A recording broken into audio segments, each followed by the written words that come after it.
Good evening. Good evening. I want to welcome you all to the April 27th, 2022 meeting of the Sacramento County Board of Supervisors. We thank all who've joined us this evening, and we're going to make some brief announcements, and we'll get started. I know we have a number of off-agenda speakers, and certainly we'll get to those. What do we have?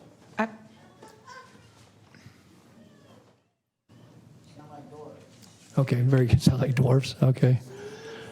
All right, very good. Anyway, we'll get started in just a moment. I want to call the meeting to order again. As I said, welcome all of you this evening. And we've got a number of items on the agenda as well as our off-agenda items, and we will work down through those with public testimony here in just a moment. So, Flo, I'll turn to you to go ahead and call the roll, establish quorum, make the announcements, and then we'll get started. Okay, good evening. Supervisor Cerna? Here. Kennedy? Here. Desmond? Here. Frost? Here. Natoli? Here. And you have a quorum. This meeting of the Sacramento County Board of Supervisors is cablecast live on Metro Cable 14, the local government affairs channel on the Comcast, Consolidated Communications, and AT&T Uverse cable systems. The meeting is closed caption and is webcast at metro14live.saccounty.gov. Today's meeting will be repeated Sunday, May 1st at 6 p.m. on Channel 14. The Board of Supervisors fosters public engagement during the meeting and encourages public participation, civility, and use of courteous language. The Board does not condone the use of profanity, vulgar language, gestures, or other inappropriate behavior, including personal attacks or threats directed toward any meeting participant. In compliance with directives of the county, state, and Centers for Disease Control and Prevention, the meeting will be live streamed and open to public attendance pursuant to health and safety guidelines. The practice of social distancing and wearing of face coverings, mask, or shield is recommended for the health and safety of all persons participating in person during the meeting, although it is not required.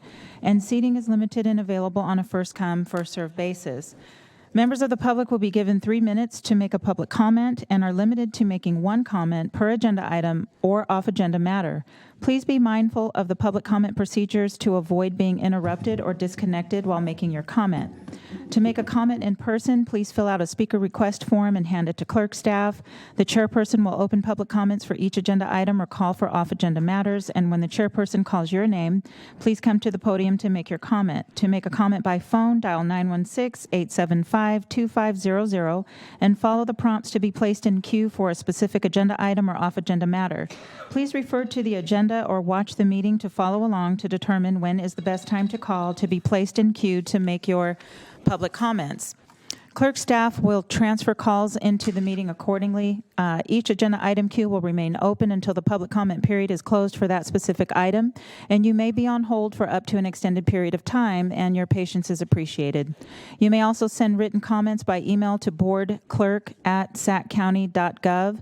Your comment will be routed to the board and filed in the meeting record. If you need an accommodation pursuant to the Americans with Disabilities Act or for medical or other reasons, please see clerk staff for assistance, or you can contact us at 916-874-5451 or by email at boardclerk@saccounty.net. And that concludes my announcements. Great. Thank you, Flo. Supervisor Kennedy, would you lead us in the Pledge of Allegiance, please? Please rise.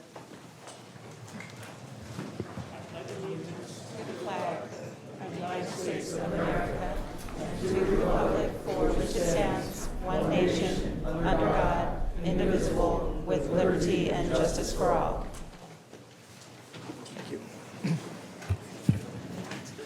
Thank you. Okay, so under our agenda, we're going to go to our off-agenda comments. Yes. I don't know, we have folks on the line, but I know we have a number of folks here in the chambers this evening, and so I have a stack of speaker request forms. I'll call those in the order they were given to me. So, Mr. Chair? yes, Mr. Just an observation before we begin tonight, and my colleague to my left, Ms. Frost, leaned over and made a very interesting observation. I couldn't help but agree that this is as full as we've seen these chambers in more than 2.5 years. Yeah. So it's a good.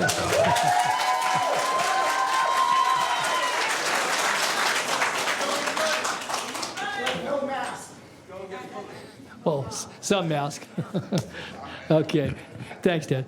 And by the way, with the Pledge of Allegiance, again, that was, the most voices we've had, too. So, again, thank you all for participating. So, okay, with that, then, let's go to our off-agenda speakers, and I'll call 3 in a row so folks can be in the queue. So I have Janet Bragg, followed by James Starr, followed by Paula Brown. So, and we'll get started. So, Janet, you're first. Who am I?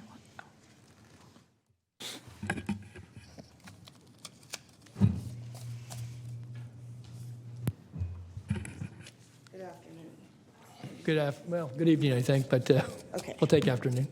Good Hi, Jen. afternoon. So I'm here today. I don't have them on me. I was looking for 2 pennies because the 2 pennies that I would give you would be the 2 pennies that you were wanting to raise each and every one of us per dollar. And inflation has went up drastically in the last few years, as you have all known. Cost of food, cost of gas alone has went up. It is ridiculous. And for us to live on our wages and only get a 2% increase, that's 2 pennies on every dollar. That won't even buy us a piece of candy. It may be used to in the 50s, but it won't buy us nothing. And we don't have the money to do that. And we make too much to get any assistance. I'm gonna be honest. I owe on my electric bill, I owe on my gas bill, I'm behind on my car payments. I've had to make a decision on, am I gonna buy food for my children or am I gonna pay this? I've been making my house payments barely because I've been putting the electricity, worrying about electricity getting turned off or the gas getting turned off to keep my kids warm. And I'm a mother and my husband is disabled and I work every day, even though I am disabled. I work and I help people who are less fortunate. And I know that I am more fortunate than them, but I can't make it off of this money. It can't. If you go look at clothing, go look at anything. I have 2 kids in school, 2 high schoolers. I don't have money to buy them anything. And I'm not gonna go get the free things because I know there are people less fortunate than me. But and then I lost my father in October. I took off for him. Thank God I have my mom still alive, but you're wanting to reduce it? If my mom was to die and my dad, how am I gonna take off for her?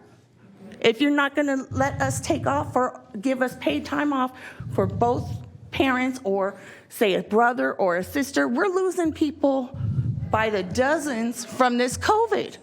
And you got cancer, my father died of cancer, and I'm just telling you, we can't afford this. 2% is not enough for us. We work with people, we help people. We might not be nurses and we might not be teachers, but we're still working in people's lives. We're social workers in here, welfare workers in here, and we're helping the people first line. And we deserve something better than 2%. And that's it. Thank you, Janet.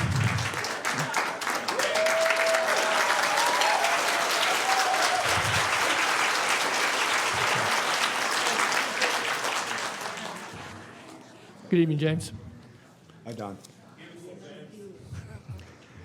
Members of the Board of Supervisors, greetings from the employees who serve the community. My name is James Starr. I'm the chair of UPE and a member of the 008 UPE bargaining team. And for what it's worth, I've worked for the county since 1985. Thank you. It would have been nice to start out by saying good evening, but I can't because it isn't. We didn't want to be here tonight, but we had to come because we have a message. Contract negotiations started in January, and here we are in late April, almost May, and there's still no contract. Inflation is out of control, and Sacramento County can't recruit enough people to fill hundreds of vacancies in my department alone, DHA. And those you can recruit, they are not staying. But your county negotiators have not brought enough money to the table to keep even with inflation, let alone provide any incentive to stay with the county and make it a career, as I have done. The people you see here tonight serve the community through the worst pandemic in 100 years. But we don't feel our service is valued. Most of us are doing the work of 2 people because there aren't enough employees to do the work. We're tired of the overwhelming workload. We're tired of working overtime. And if your managers were to be honest with you, they'd have to admit that overtime is all that's keeping county services running. And that their employees are completely burned out. And county pay doesn't buy what it used to. Not at the grocery store, not at the gas pump. We're not making it. This can't go on, and it won't go on. If your negotiators are telling you that we won't strike for a livable wage that truly supports our families, then they're wrong. Listen, they're wrong. Because we will strike if we have to. If you make us, we'll strike. That's our message tonight. Are you listening? Thank you.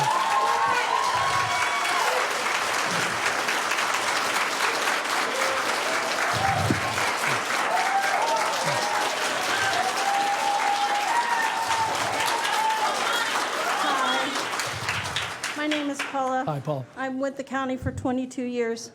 I am proud to be a county employee. I am in good standing. I do my job. I do it well. When you mentioned at the beginning that this has been the most that you've had in your auditorium, we've still been here. We've had to learn how to do the job differently to make sure your constituents had benefits to be okay, because we know this pandemic put many families out of work and in desperation, and we remained here. We figured out how to be parents. We figured out how to be teachers. We figured out how to be employees to get our job done. We did it well. I am saddened and disgusted that you sent somebody to our negotiation table that did not come willing to negotiate a fair deal. He shamefully came with the 2%. 2% doesn't even touch our rent, our gas bill, our rent increase. Please have a conversation with your negotiator and have him come to the table with more power and more wisdom to do negotiations. And I love the fact that you're wearing red, and I know that's in support of us. And I know...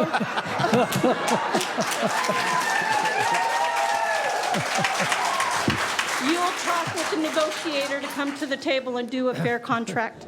And I leave you with that, and thank you for your time. Thank you, Paula.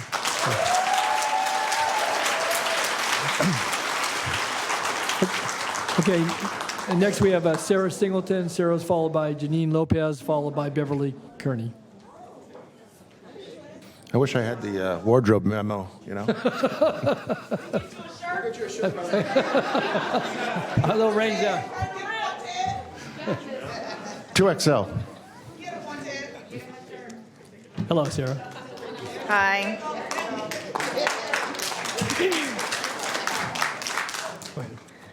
Hi again. I'm back here to talk about this negotiations.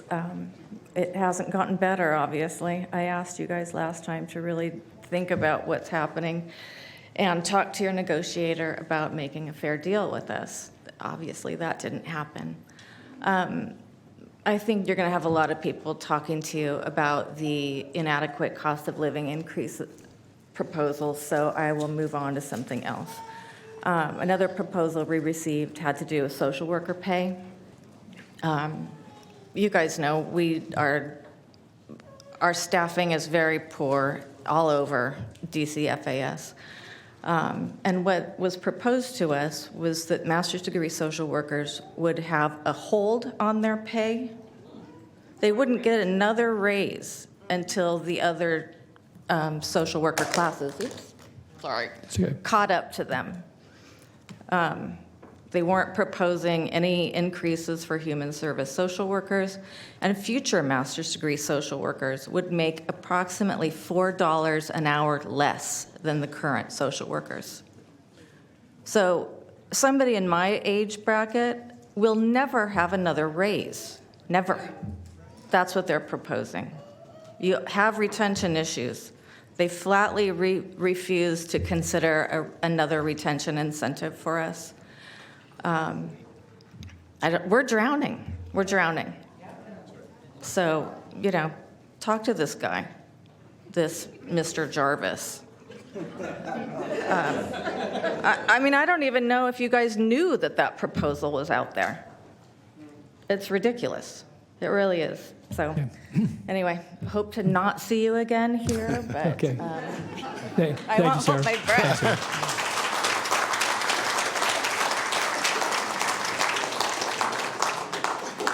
We have Janine Beverly, and then Keisha Brown is the next, or Brand, excuse me. Okay. Hi there. Hi, Janine. I'm Janine. I've spoken before to the Board of Suits. Yeah. And I'm here today because what is going on at the negotiations table on behalf of the county is absolutely disgusting and atrocious. It is atrocious, and I am sadly disappointed in our county executive as the former director of DHHS and DHA, that you would allow them to come to your old stomping ground and basically crap on us. Because throughout COVID, we have fought for essential worker status. We had to go and buy our own PPE. We had to provide that. I had to reach out on social media to you, Phil, to come and deliver PPE to emergency response social workers, because unlike probation and law enforcement, we still were mandated to go into the houses and check on families. We were still mandated to go out and check on these families, monthly visits, weekly visits, 2 times a week visits, 24 hours a day. We were running an agency. And we were running an agency on the backs of these people here. We were keeping children safe. We were keeping families fed. We were trying to keep people housed. I have a sign back there that says, "I will work for a fair wage," because all we ever hear about is the homeless situation. How many of your employees are going to be homeless?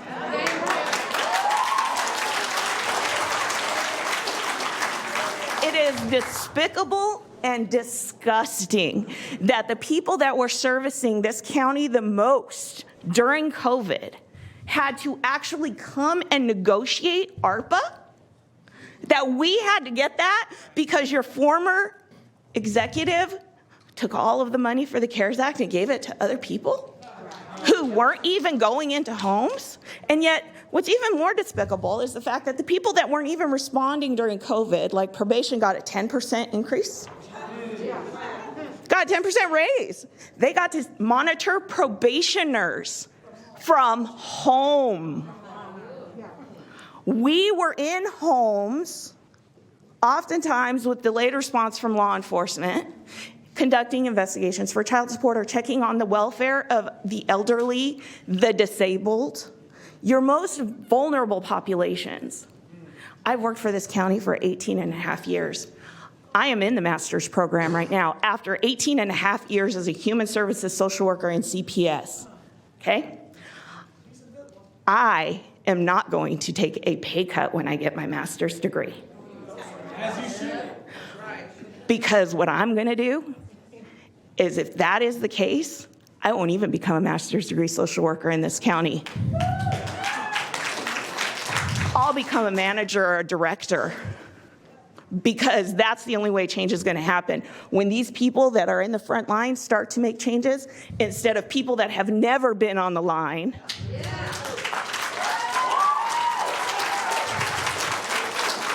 People so far removed from the community in which they live, that they're supposed to be servicing, because they live in areas like Granite Bay or El Dorado Hills or Roseville, Rockland, instead of actually with the people that you are supposed to be serving and supporting. And right now, you have a lot of workers that are not supported. You have a lot of workers that had to fight to be essential. You had a lot of workers that were doing the job when no one else wanted to go do it. So you need to remember that, because if you think we didn't learn from SCTA, we learned a lot from SCTA. And if you've noticed, we've got another union with us. So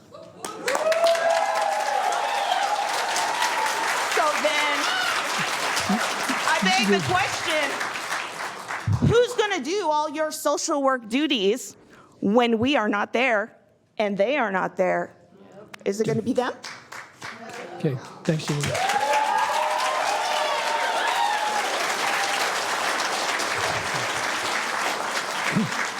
Hi, Beverly. Beverly and then Keisha.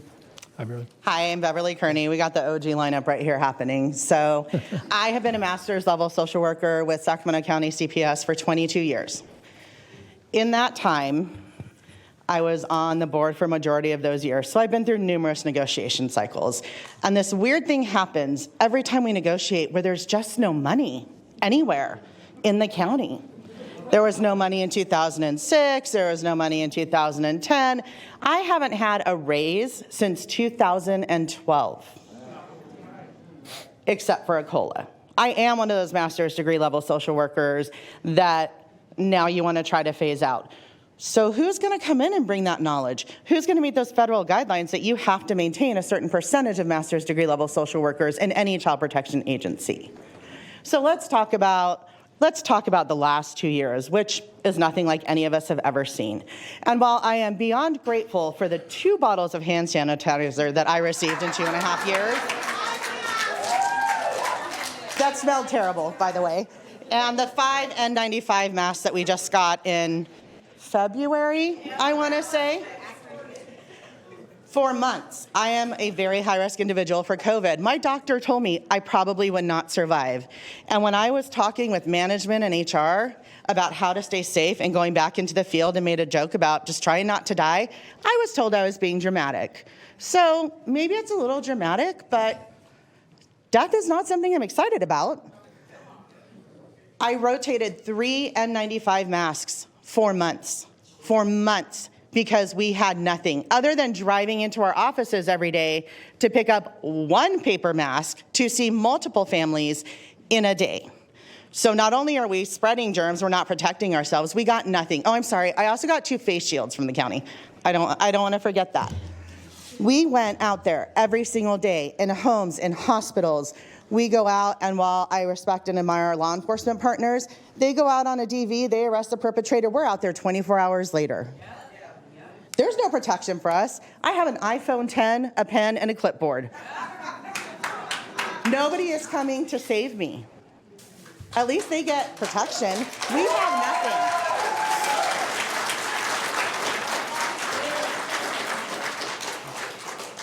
We have lived the last 2 years, 2.5 years, I don't even know anymore, in fear, literally every day. Fear of contracting COVID, fear of bringing it home to our families, fear of giving it to our children, our loved ones, our elderly. I got COVID from a client. I spent 8 hours in the ER the night I got it. And do you know what I got from the county? Have you attended any large events in the last 2 weeks? No, I'm high risk. I mask, I sanitize. I have spent well over the $3,000 in ARPA funds I'm gonna get in PPE for myself because I needed to be protected. My partner would not let me leave our house for the first 3 months of this pandemic. This is not a joke. And for you to come with 2% is beyond absurd. We are here, we are fighting. I have 22 years. I don't know if I'll make it to 23 because this is not worth it. We cannot survive. We cannot support our families. We should not be scraping money together. We should not have to work overtime to pay our bills.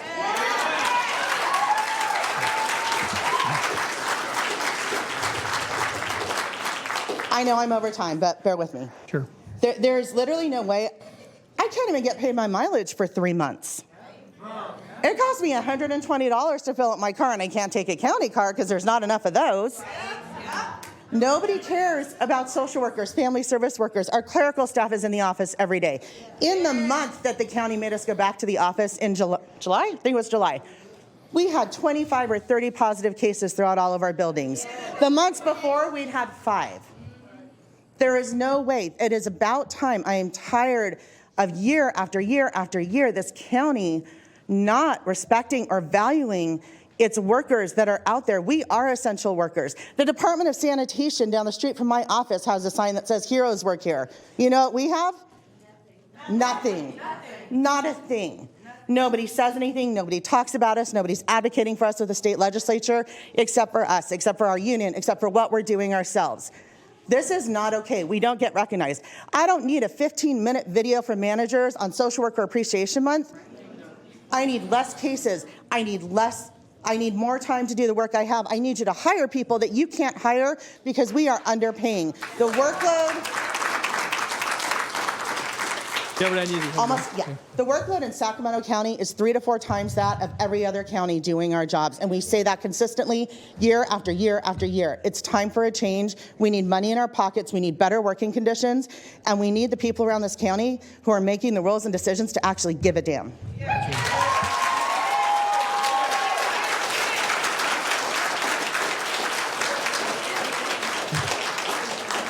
We have Keisha, then Kimberly West, and then Priscilla Cochran Navarro. I'm Kiki Brand, working with Department of Human Assistance, one of your clerical, and I say one of yours because we work for you. We're your front line, everybody in here.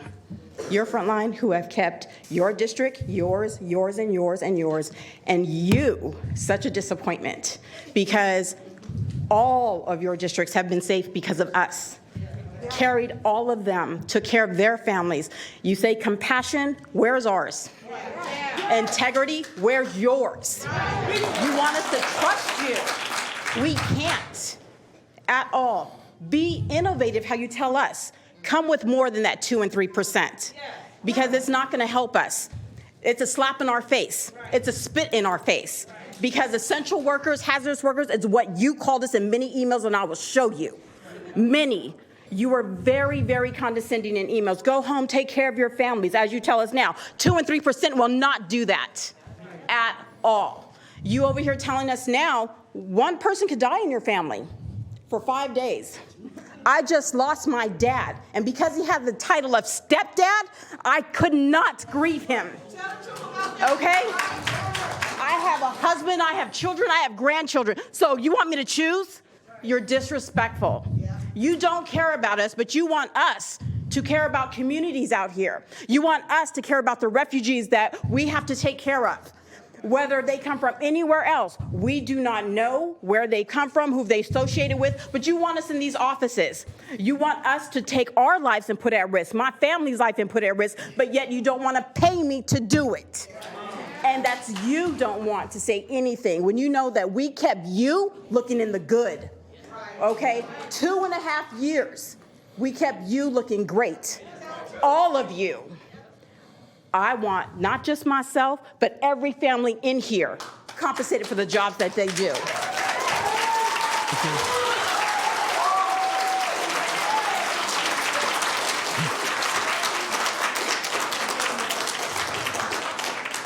Okay, next we have Kimberly, then Priscilla, and then Ted. Mr. Mayor. Hello, Kimberly. Hi, everyone. Thank you. Hi, my name is Kimberly West. Hi, I Kim. work at a welfare office on 24th and Florin. Susie K. Mitchell's V100, and we work in Meadowview. Essentially, we work in an underserved population. So I have the honor and the privilege of being in the community every day, and it's stressful.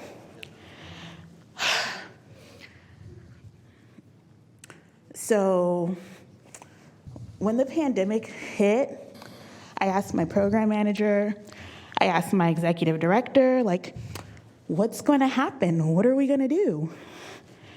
And as with like everyone else, no one really knew. And then you sent us home and like had us get doctor's notes, and then you told us to come and bring our butts back into the office, right? And my doctor's note said that I probably shouldn't be there because I am high risk if I get COVID. And I came to work, and I got COVID at work while on the job during an outbreak. And now I have long-term COVID, which means since January of 2021, I have been dealing with the side effects of this disease, and it's incredibly unknown. I'm not able to work full-time at right now. And what Sacramento County is telling me is that they don't agree with what my medical professional is saying about my health, and that they want to probably just make me medically retire. I came to work and I served. I've been here for 14 years. And right now, because I got an unknown disease while doing my job, I might not have any employment anymore. That's really messed up. I go to work every day that I can. I continue to put myself at risk to get COVID once again. And I do it to serve the community that I work in. But I don't work for an employer who values me. And that's heartbreaking. It's heartbreaking to know that I have literally put my life on the line. And y'all don't care. I don't know what happens if I get COVID again. No one knows. I really hope I don't find out. So before I go, it is only appropriate that I, as a Black femme, stand here and say that if Sacramento County doesn't consider giving us Juneteenth off, I don't know what your problem is. Sacramento County failed to show up during the political uprising that we had. But see, what it is, it's not a political uprising. What it is what continues to happen in our country day in and day out. It is a sign of the times that we have not made any kind of progress in regards to equal rights in this country, and definitely within Sacramento County. Because what I can stand here and tell you from my own experience is that Sacramento County continues to practice anti-Blackness as well as misogynoir. So if you do not do the appropriate thing and at least honor the Black people who work for you, because they don't work here, we work out here! It would only be appropriate to give us Juneteenth off. Thank you. Thank you.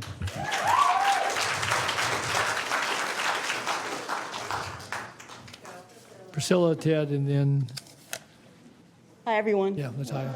Hi.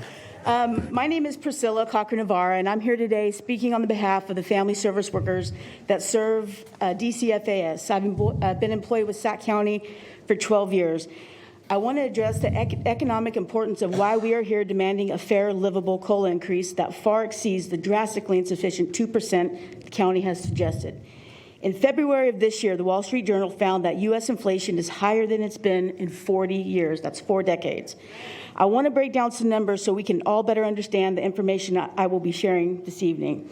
As a family service worker, we top out at a maximum pay of $22.74. 2% of that equals 45 cents. At 160 hours a month, that totals an additional $72 added to our checks at month's end. I want everyone here to remember the number 72. 72. Everyone keep that in your mind.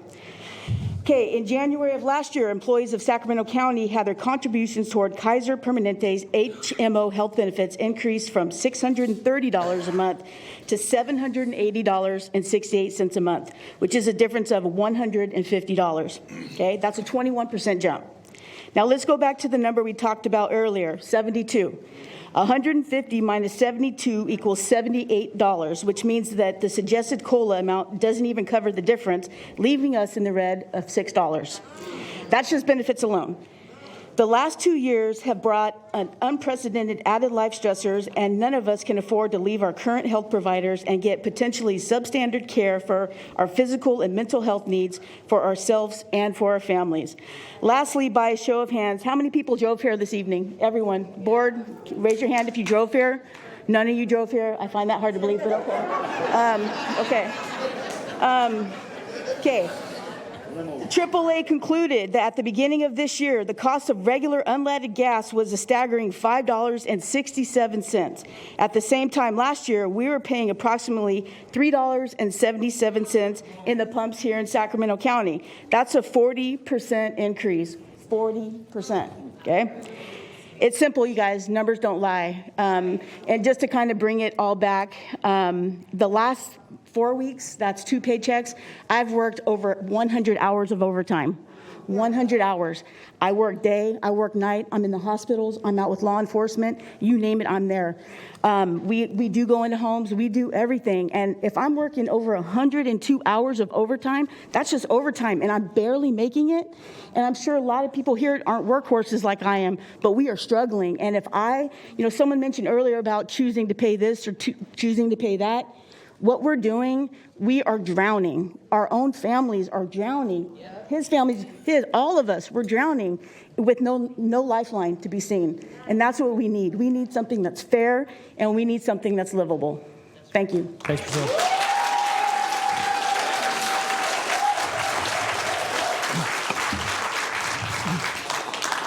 following Ted, then we'll have, I think it's Lataya, and then Seth Alexander. Supervisor Natoli, if Yeah. I can respectfully Sure. ask my members to speak before I do. Oh, sure, that's fine. Or Yeah, take the I other one? took these Okay. just the way they were handed to me. Okay, So, thank you. Okay, so we'll hold Ted. So is Lataya? Latoya, okay, Latoya, and then Seth Alexander, and then I have Stephanie McCall and Ryan Harris. Hello. Hi. Sitting here, I realized the last time I was here was 4 years ago for my new employee orientation. And I was so excited. I said, I'm on with the county. I'm going to elevate. I'm going to be able to take care of my family. My college education is finally going to pay off. Now coming back here, I don't know if I'm going to be able to make it another 4 years because I can't afford it. I have a family, and that's why I come in every day. And I try to do it with a smile. The main job role that I have is supervising visits. And I'm pretty sure everybody heard, February 28, 2022, Nathaniel Kong was violently murdered in the Arden area while doing what I do daily, what all me and all my coworkers do daily. National news outlets were updating us on all the details, and we were texting each other, trying to figure out who is it? Is everybody okay? What happened? We had no idea. And the only response we got from the county was, it wasn't a DCFAS employee, but it could have been. He died doing the same thing that we do every single day, and we do it for pennies.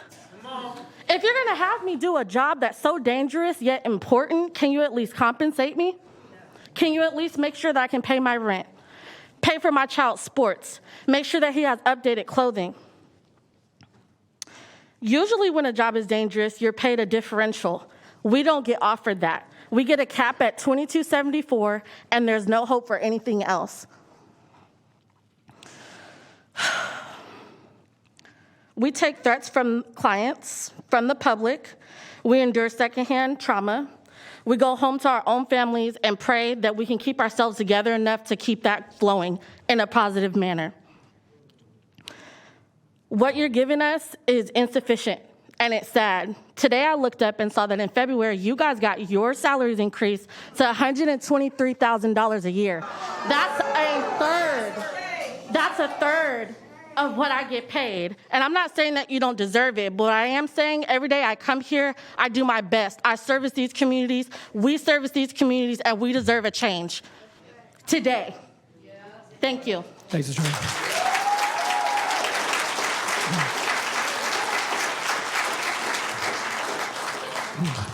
Okay, Seth Alexander, Ryan Harris, and Stephanie McCall, and then Ted Samara. Hi, Seth.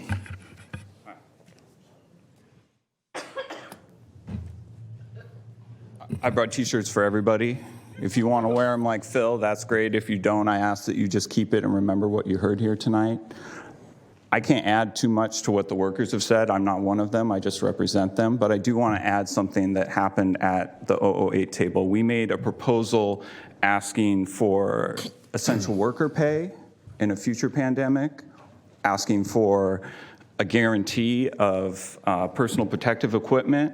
We asked for the county to agree to meet with us when something like that would occur so we could work out details and ensure that our workers have what we need and they need in order to do their jobs so they don't end up with 2 bottles of hand sanitizer and 5 masks, that they get what they need so they're safe. The county's response to this was that our proposal was tone deaf. Tone deaf? I can't.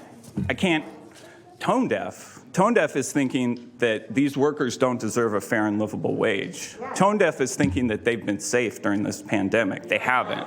Every day they're getting noticed of people getting sick in their offices, going out in the field still, coming to the office still, making this county run.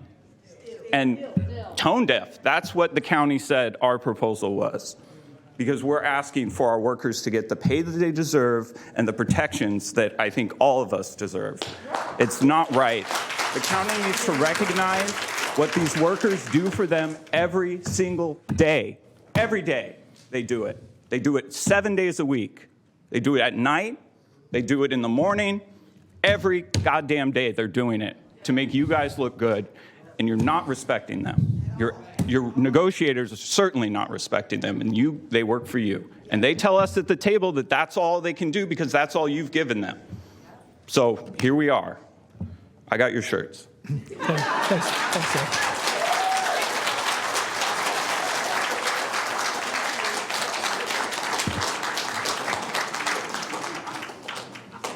Thanks, Seth. It's a very comfortable shirt, by the way.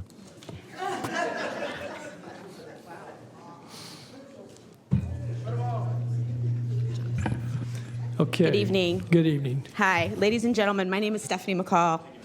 I'm an employee of the Sacramento Department of Human Assistance.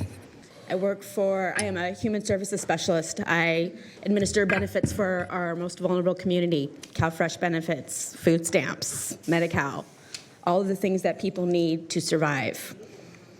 It is also my great honor and privilege to act as the chair of the 008 Governing Board. But tonight I'm also here as a member, an employee, a mother, a wife, and a human being. Forgive me for being a little emotional. What my coworkers have said tonight was all true, and it's stuff that I hear every single day as the chair of our board. I've been at the table with the county for the last 2 months plus. It has been disappointing, to say the least, saddening, so sad. The person that you hired, Ann, he is incredibly disrespectful. He has insulted us. He's insulted our board. He insults our members.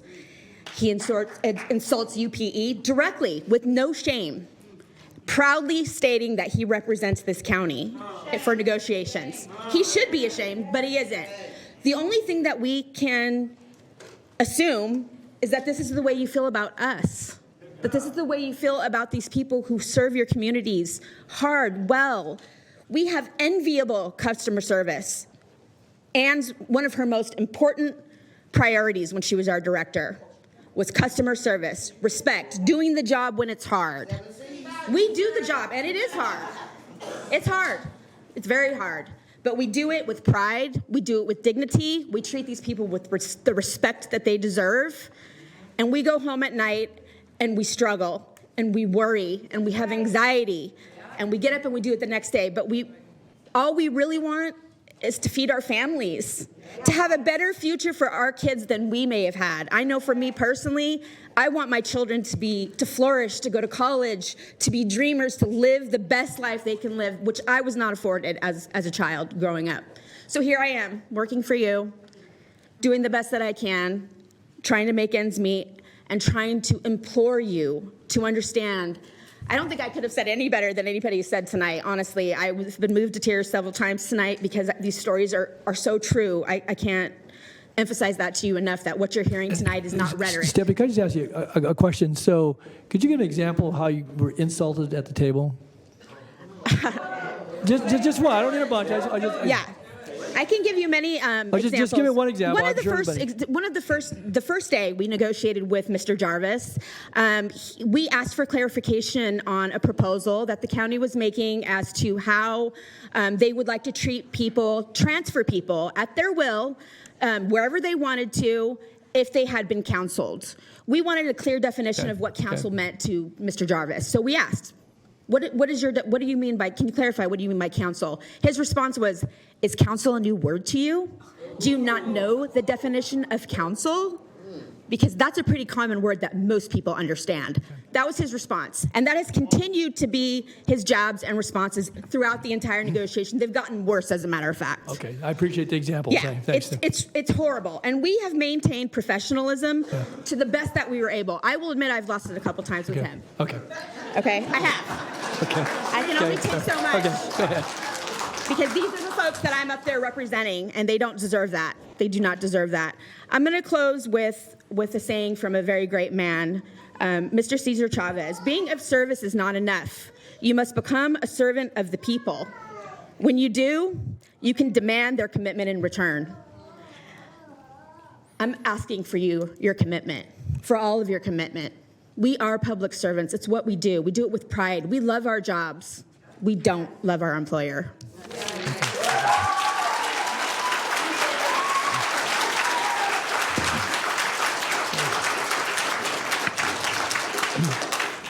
Okay. Mr. Chair? Yes. I'm in the queue. I'm sorry, Mr. Cerny, go ahead. I just wanted to follow up on your question. I think it's a real important one.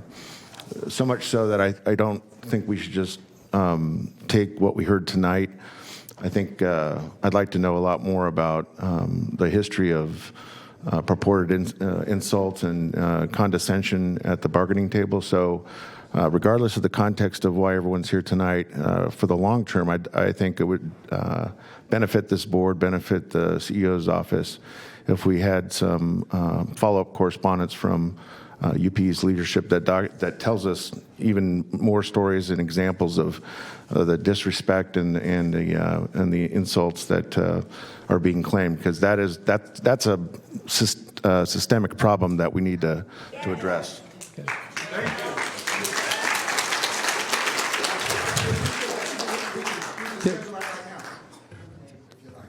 Well, I was looking for like a follow-up letter of some sort that kind of documents that for me, Ted. Okay. So, all right, thank you, Mr. Cernan. So it looks like we'll receive some additional documentation behind that. So I have a couple of more speaker slips. I don't know if they're part of the same group here, so to be sure, I have Ryan Harris, Kim, is it McWest? Okay, Kim M. West, and then Mac Wilson. So, and then Ted Samara had asked to speak after all his membership. So I have Ryan, Kim, and Mac. Ms. Harris?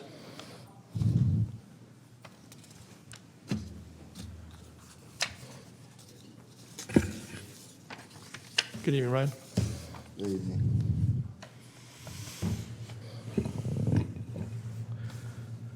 All right. So I actually had some totally different plan for tonight, but as I've been in here multiple times, many of you know that I used to work for this very department right behind me. So I'm going to go ahead and get off the topic about what I wanted to say, because I definitely support the reason why they're here. I just support the things that they say, including such statements as Ethan Dye is trash. Nonetheless, I heard earlier that there are some individuals in here that have their master's degree and they're master's degree workers. So I do want to give a round of applause for those individuals that are here.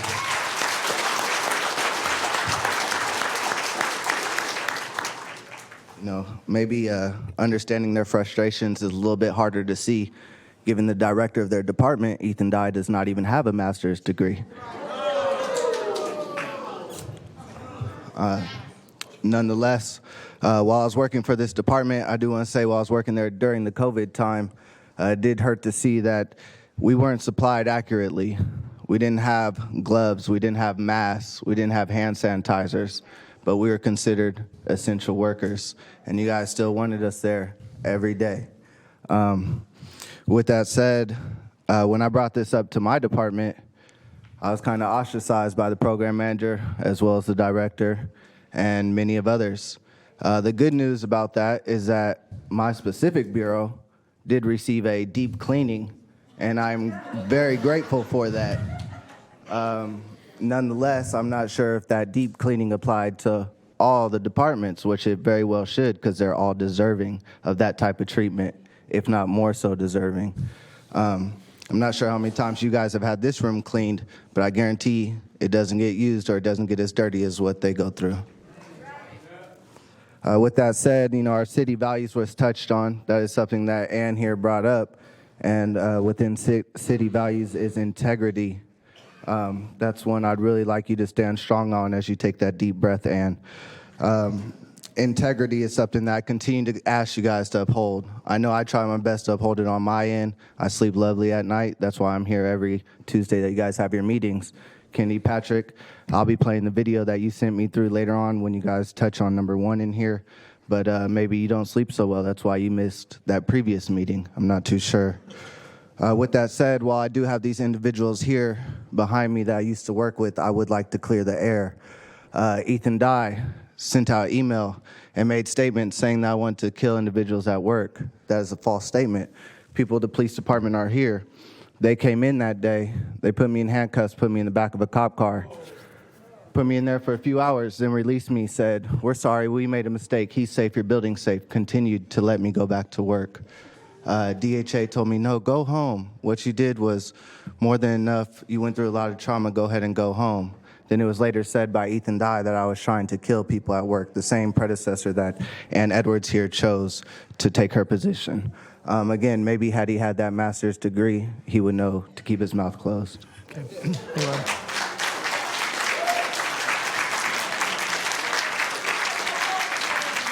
Okay. All right.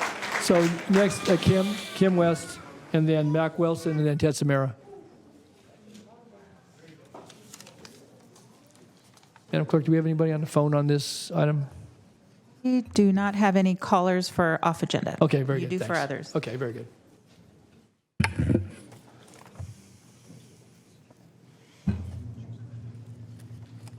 Good evening to the Board of Supervisors. Good evening to the people that are behind me. My name is Kim Marie West. I've been working for Sacramento County since June 18, 1990. This year, God willing, it'll be 32 years.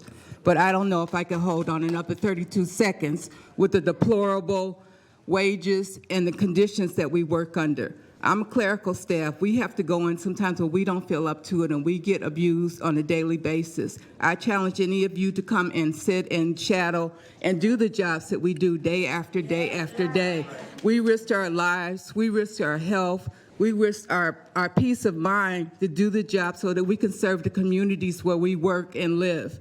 It needs to be a living wage. Cost of living is going up, gas is going up. We're facing eviction. We're facing child care dilemmas. We're facing not being able to buy our lunch or do what we need to do. Rent is going up. You cannot sit there in any good conscience, and you should not sit there in any good conscience knowing that the people that do the job, and it's one of the hardest, most challenging jobs to do, are not being able to provide for their families.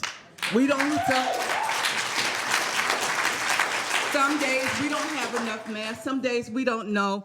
I work at Susie Gaines Mitchell, 24th and Florin. That is an outbreak center right now. That word outbreak is very contentious. That's very scary. But yet we're required to do the job. We have more people coming in, less staff, more tasks put upon us, but we smile and we do the best that we can over and beyond. You have no idea the position you put us in when we don't have enough to make sure that we even get home at night. I don't know if you're aware of this, but one of our staff got attacked in the community, and we don't know if she's coming back. So not only do we put ourselves in danger when we're inside the building, we could go across the street to get a soda and not make it back. There are homeless people. There are people that need services, which we do very, very well. But you need to see that we need more than promises. We need more than fast talk. We need more than vacant stares. We need a living wage so that we can keep on living.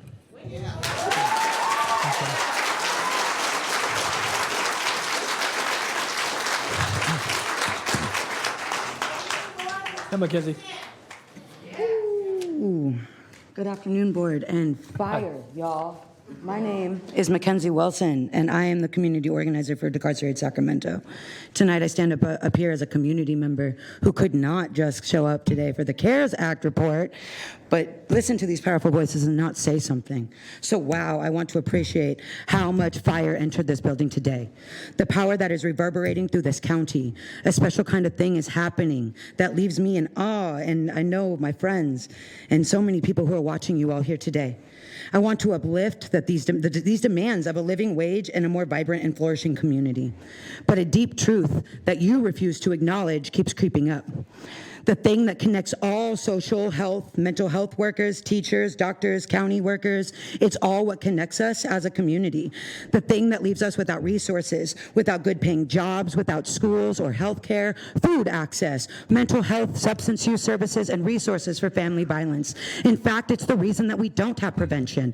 Family and parenting support services, community gardens, good schools with good child care and after school programs, and good community building and outreach programs. And not to throw shade, but instead to shine light on our general fund. 72% of our general fund goes into carceral systems, y'all. Courts, cops, cages, DAs, probation. The place that has been used to treat mental health, homelessness, survival crime, poverty, family violence, and none of our money goes into the roots. In fact, it's all flooded into something that studies are over and over again proving exacerbate the system. And we haven't even gotten into the CARES Act. The CARES Act, the jury report today. Half of what I heard today could have been, prevented.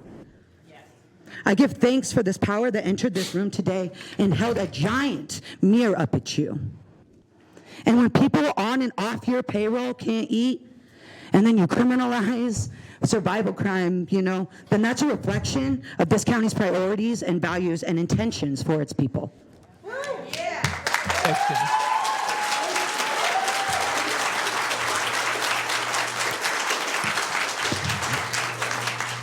Thanks, Mackenzie. Okay, Ted. I don't know what else to say. They said it all. They said it all. I've been in front of you many a times. I've met with you on an individual basis. I told you this was coming. If something didn't change at that bargaining table. In March of 2020, we approached this county when this pandemic started. And we asked for hazard pay. We asked for the PPEs. And the response we got back from this county was, we're not willing to open up your contract. Well, guess what? Our contract is open.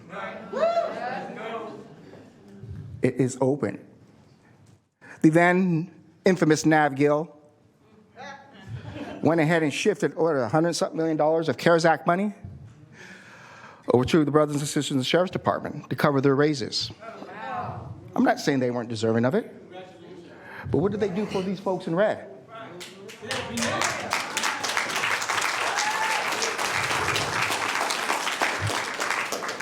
They told them go back to work.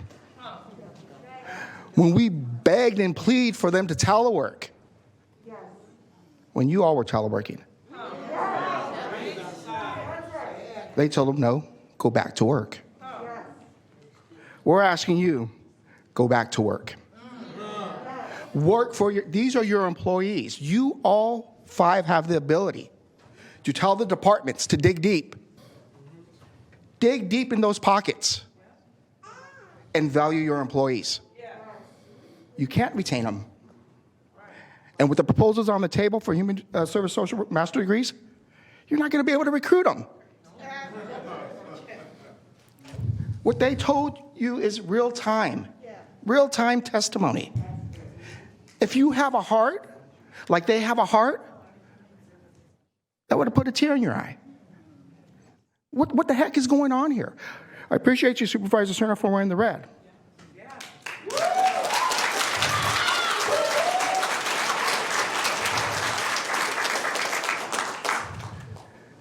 I appreciate your willingness to say, hey, we want to hear more about that disrespect.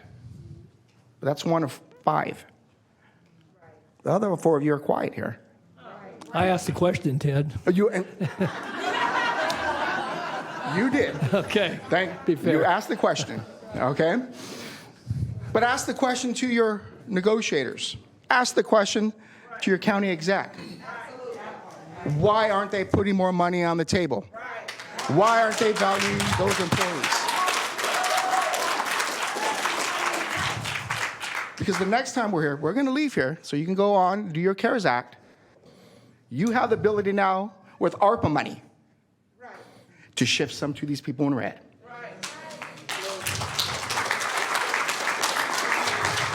You do. They deserve it. They deserve it. Value them. They're your employees. Because I guarantee you the next time we're here, we're going to be striking you.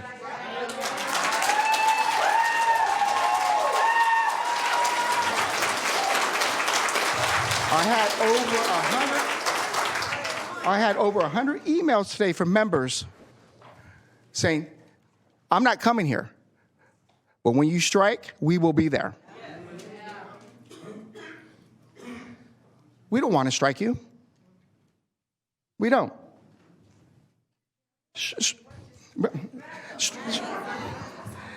Strike is a tool. It's not an objective. You heard these folks.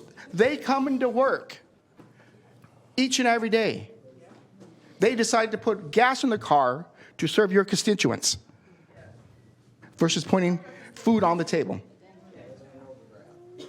So as they make you look good, it's your turn now to make them look good.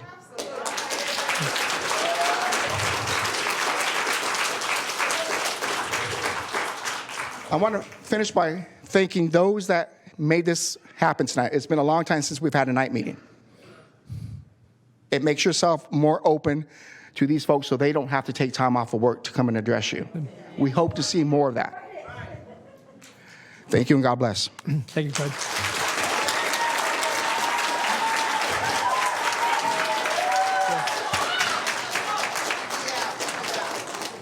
Supervisor Cernan? Yeah, thank you. Thank you, Mr. Chair. I just want to, before you leave, I just wanted to.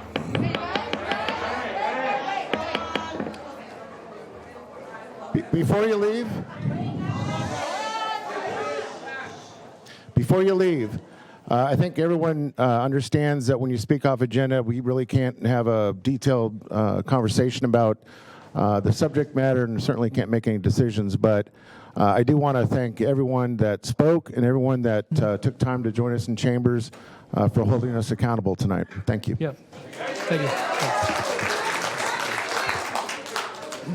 Okay, thank you all. Have a safe drive home.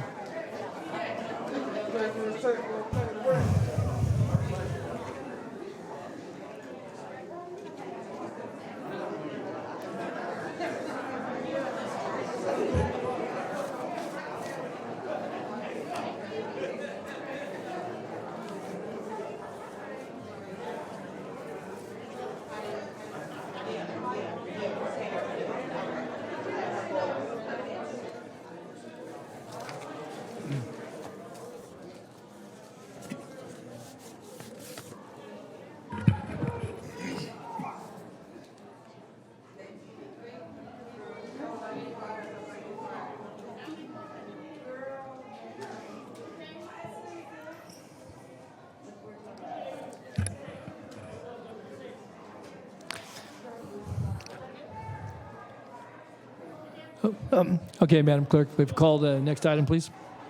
First item. Okay. So item 2 is the response to the February 14th, 2022 investigative grand jury report titled Sacramento County Board of Supervisors Abandons Responsibility for COVID-19 CARES Act Spending. Okay, and Ms. Thomas, I believe you're up. Amanda, good evening. I don't know if it's it. Yeah, it's on. Check those mics. Get a little closer? There you go. There we go. There you go. Good evening. There you go. As you know, the Sacramento County Grand Jury reviews and investigates the performance of county, city, and local governing entities and issues reports with findings and recommendations that must be publicly addressed by the recipients. The grand jury report titled Sacramento County Board of Supervisors Abandons Responsibility for COVID-19 CARES Act Spending was issued on February 14th, 2022, and examines the oversight, distribution, and use of coronavirus aid, relief, and economic security, or CARES Act funding, and specifically the coronavirus relief funds, or CRF, received by both the county and city of Sacramento, and briefly touches on response and mitigation efforts regarding COVID-19. The report includes 14 findings and 5 recommendations, with 3 of the 14 findings pertaining only to the city of Sacramento. Proposed responses from the Board of Supervisors to findings 1 through 11 are included as attachment 3, and proposed responses to all recommendations are included as attachment 4. The proposed responses disagree with many of the findings for the reasons that are noted in the responses. Should the board wish to make any revisions to the proposed responses, revised responses would be brought back to the board for review and approval at the May 10th meeting. Final responses must be sent to the presiding judge of the Superior Court by May 14th. Representatives from the Office of Emergency Services and the Departments of Personnel and Finance contributed to the responses and are available to answer questions. Additionally, Kevin Starkey from the county's external auditor, MGO, is also available for questions. As noted in the responses, the county's use of CRF funding was tested as a major program in the single audits performed by MGO for both fiscal year 2019-20 and fiscal year 2020-21, resulting in no audit findings. With that, I'd be happy to help address any questions or receive any input you may have. Okay, let me turn to colleagues first. Do we have any questions regarding any of the content in the responses? Supervisor Cerna. Thank you. Thank you, Amanda, for the brief report. Also, I think the totality of the response was very thoughtful and detailed, which I appreciate. I think there was, at the time that the board was considering the appropriation of CARES Act funding, certainly a lot of focus, interest, and passion on different sides from different parts of our community about the perception of what was happening. I think that actually the response to the grand jury actually does this board in this county a great service, because I think it finally makes very clear in probably the most legal context we've seen so far what is fact and separate from perception or a misunderstanding. So I want to applaud all the staff that were responsible for compiling the response, including presumably County Counsel's office, yourself, and others. Now, when the grand jury first came out with the report, there was obviously some media attention about it, and I spoke at the time, was quoted in the Sacramento Bee as desiring to have an audit based on some of the preliminary recommendations by the grand jury. Now, in the report, I think you made clear that there actually has already been an audit. I assume that that's an audit that is statutorily required. Is that correct? Correct. So the county is required to have a single audit performed for the use of federal revenues. Okay, and is that I'm asking these questions primarily so that the public can hear the responses. Now, is the audit, who performs the audit? That's the county's external auditor, MGO, and as I mentioned, Kevin Starkey is here representing them should there be any questions that he's best able to address. Do we believe, and I guess I'm addressing this to County Counsel's office mostly, do we believe that that separation from this governing body and the county itself is enough to put a lot of faith and trust in the audit, that it is free from any kind of conflict of interest? Yes, it is. Okay. All right. I think that those are all my questions, Mr. Chair, for now. Okay. Thank you. Maybe just to follow on, Amanda, I don't have a specific question, but I do think that, again, Supervisor Cerna, I think, illustrated it in his questioning, but there were calls for a second or third independent audit, basically, and I think the statement here, obviously, we do have an independent audit. It's fairly inclusive, and there is information in the detailed response. But I guess if we could hear either from you or from Mr. Starkey as to just a little bit about the mechanics and how, as relates to the CARES Act, because, again, it's come up time and time again about how the money was applied, how it was tracked, the stipulations that came from the federal government, the guidance around how those monies could be applied, and then how this county chose to do that in order to retain those dollars for general fund support for a variety of programs, but certainly including public health. But I think it's important because, again, this is a detailed response. It's responding to grand jury findings and recommendations and their report. But I think it would be helpful this evening, again, don't know what the audience is here this evening, but these are all recorded. So I think it's important because, again, the questions come up, and again, we're going to be responding to another grand jury report here in a few weeks that has similar threads of elements in their report that we've yet to respond to publicly or formally. So I guess, I mean, if you feel comfortable explaining that, it's fine, or if you want Mr. Starkey or someone else, that would be, I think, helpful for all. Sure. I just want to make sure I understand your question. Are you interested in the mechanics of the audit itself, how they perform that review? Well, or is your question? Yeah, I mean, again, how they go through the audit process, because I guess pretty standardized, and we have, when you have over $6 billion in funds, $6.5 billion in funds, and some of those are individualized, others are blended. Again, the scope of the audit, and it costs us a fine sum of money to do that, because that's what we're, how we assure that we comply. So I'm not so much about process, but particularly as it relates to the CARES Act and what the auditor was tasked with looking at in the general audit, but how that applies, because again, it's embedded in here, and so I don't want to be redundant. People can read the material, but I think it's important for the record.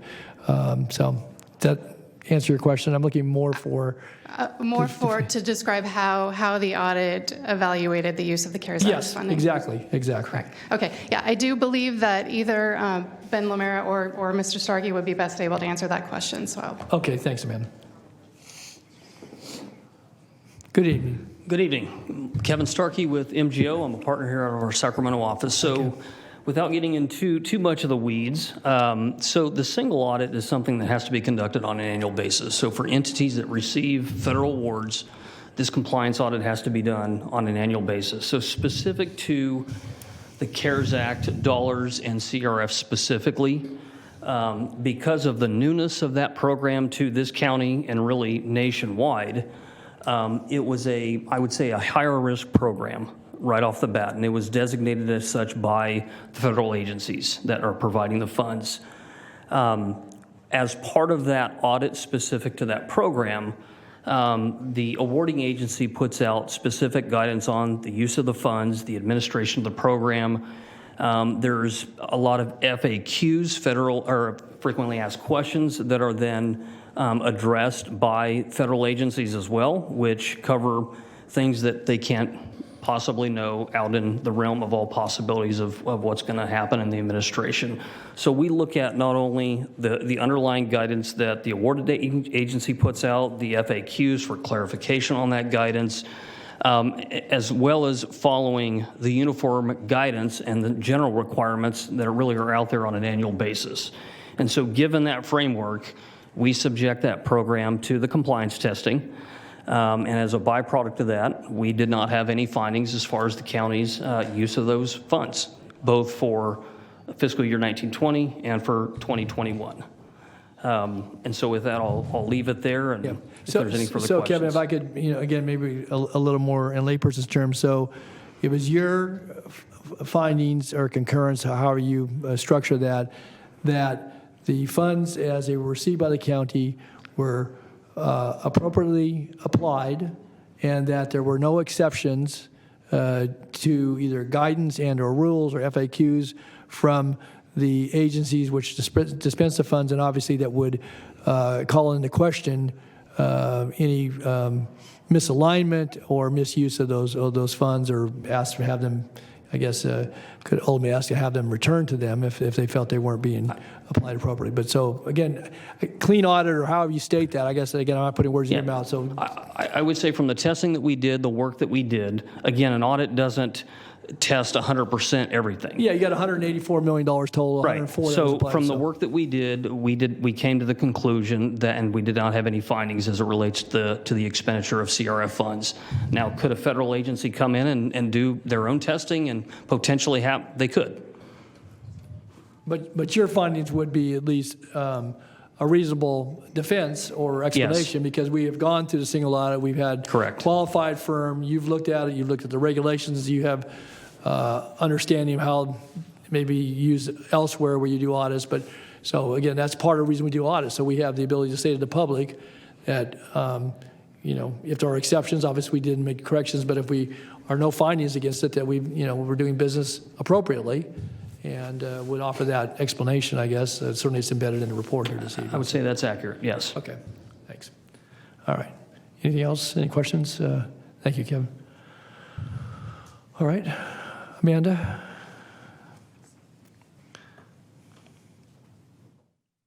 Kind of a quiet in here all of a sudden. So anything else you wanted to add then? We have the, No. Okay. Okay, so we have it in writing. Do we have any speakers signed up on this, Flo? I don't see other supervisors in the queue. Do we have any speakers on item 2? We do. We have Okay. 2 speaker slips, and then we also have folks on the phone. Okay, well, I see Mackenzie, and then I don't know who else, so unless there's any other questions, let me call the speakers.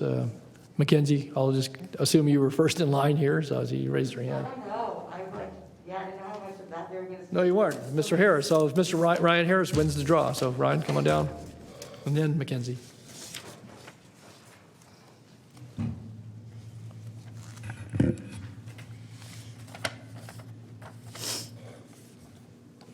Got thrown a little bit off with all my friends that were here earlier. Okay. Nonetheless, I'm going to address number 2. And for number 2, as promised, I'm going to give you that video of what happened to me when I took Kennedy Patrick's advice. And I'll explain how it relates to number 2 when it's done.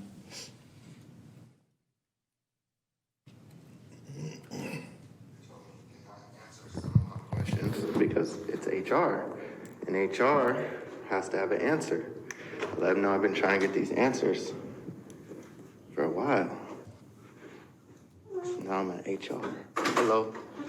I'm trying to find someone I can talk to that can answer my questions that I have about some policies that we have. I talked to the Board of Supervisor, Kennedy Patrick, and he assured me that if I talk to HR, that someone in HR should be able to answer my questions. Sure, what's your name? Ryan Harris. Okay, let me. Yeah, no worries. It just popped up on you, so no worries. Let's see. So he says I'll go get someone. There ain't nobody there. Yeah, so we'll see. Just saw some officers walk up, so we'll see. Hello. Can you come talk to us? I'm waiting on somebody. Do I have to? They're not gonna come. Oh, okay. That's fine. Great. Okay. So you can answer the questions? No, probably not. Because the Board of Supervisor, Kennedy Patrick, told me to come up here, and I let him know I'd come up here today. Oh, did you already talk to him? I did already talk to him. He advised me to come up here. But now you're telling me I can't? So you got your notice of termination. Correct. These kind of questions have to be answered at your school. I don't know the answers to them, but this building is done with that. Okay. Okay? They're going to get your dean and rep all the documents that they requested, but it's going to have to go through reading the rep and the Scully hearing and all that stuff. They're done there.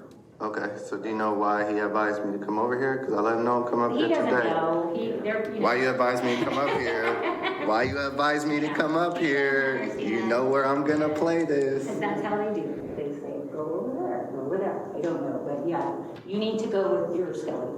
With my Skelly? That's the only time I can get questions answered? Yep. Okay. Okay, or go talk to, I doubt he can answer your questions either, but Okay. it has to be answered with Scully. You'd think your dean and rep would know the policies. Well, funny thing is, HR doesn't even know the policies. That's why I'm here. And that's why I had to go to the Board of Supervisors to ask them because they haven't answered any. So. Okay, well, they're not going to answer them for you. Okay. And the Board of Suits probably doesn't know the answers either. I mean, it just seems like that's something. Right, but it's stuff I keep getting disciplined for. Yeah. So I need those So Ryan, you answers. need to tie this back in item number 2, please. Yeah, so I'm tied into item 2. I'll address other meanings of it later, but I did say I'll provide that video. How it ties to number 2 is that, you gave these, I won't say these people because I don't appreciate when you guys say that to us, but you gave the Sheriff's Department $108,000 for them to turn around and still say, or $108 million, over $100 million, for them to turn around and still say that you guys don't know what you're talking about was Officer Aaron Taylor's exact words. He doesn't understand because that's just how they do. You guys say go over there and go over there, but they don't really know. And the Board of Supervisors doesn't know the answers, ha, ha, ha. So again, if you're going to give them over $100 million, you'd think they'd have a little bit better things to say about you. The officer's name is right there too, if you guys want to talk to her, because they did feel very freely about sending her to my house to talk to me. Okay. Thank you, Ryan. Okay. Next, following Ryan, then we have Mackenzie Wilson. Mackenzie?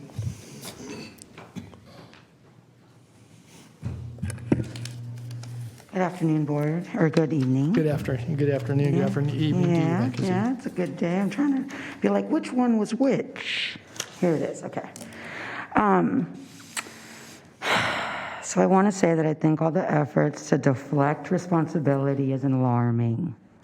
I think the blatant disregard for oversight, questioning, updates, information, questions on how we got here, questions that show you, the lack of questions, the questions that show that you have an appetite for a stake in what's happening in your community. I don't have to be on a grand jury to tell you how many times in this building and on Zoom I've seen people bring something to you and you don't ask any questions about it. And if you do, there's oftentimes no follow-up to what you've asked about it.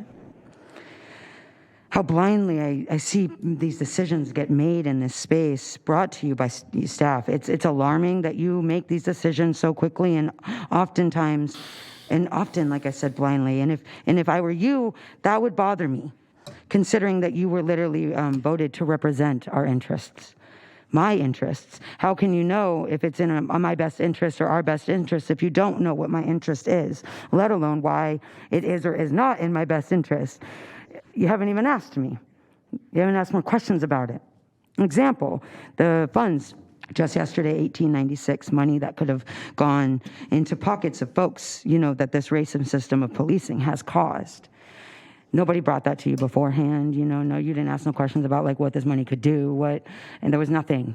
You had no appetite for the stake of your community in this. Example, the mental health jail that came before you in 2021. That was just brought, no stake in why it is, why do we have so many unhoused, mentally ill, substance use crisis? Why are there so many people inside? Why is 50% of people with misdemeanors unhoused? Why is this existing inside of our jail? No appetite for the stake of your community. Example, the CARES Act. We're here today to talk about it. Example, when we had to fight for the public health department to get money under Nav Gill. Example, the first time when we came to this, example, the upcoming Nocton-Lewis report. Simply, if you are not willing to say, I'm sorry. Simply, if you are not willing to say where you could improve, then where can you grow? Something needs to change in this county around community participation, participatory policy, budgeting, the way decisions are made. Without, how do we get oversight? The lack of transparency in data collection, the lack of telling people. I cannot believe that we have to come up with, we have a weekend to come up with responses to half the shit that y'all put up on these agendas. Like, that's crazy. And you make decisions about it without questions. You have no questions on why we don't have any resources, why we have no housing, why we have no access. Because if you have, you know what I mean? If without that appetite and really digging at the root of these things, then you wouldn't have people coming like me with your free labor, doing the research and the data for you to tell you that 82% of your jail is pretrial.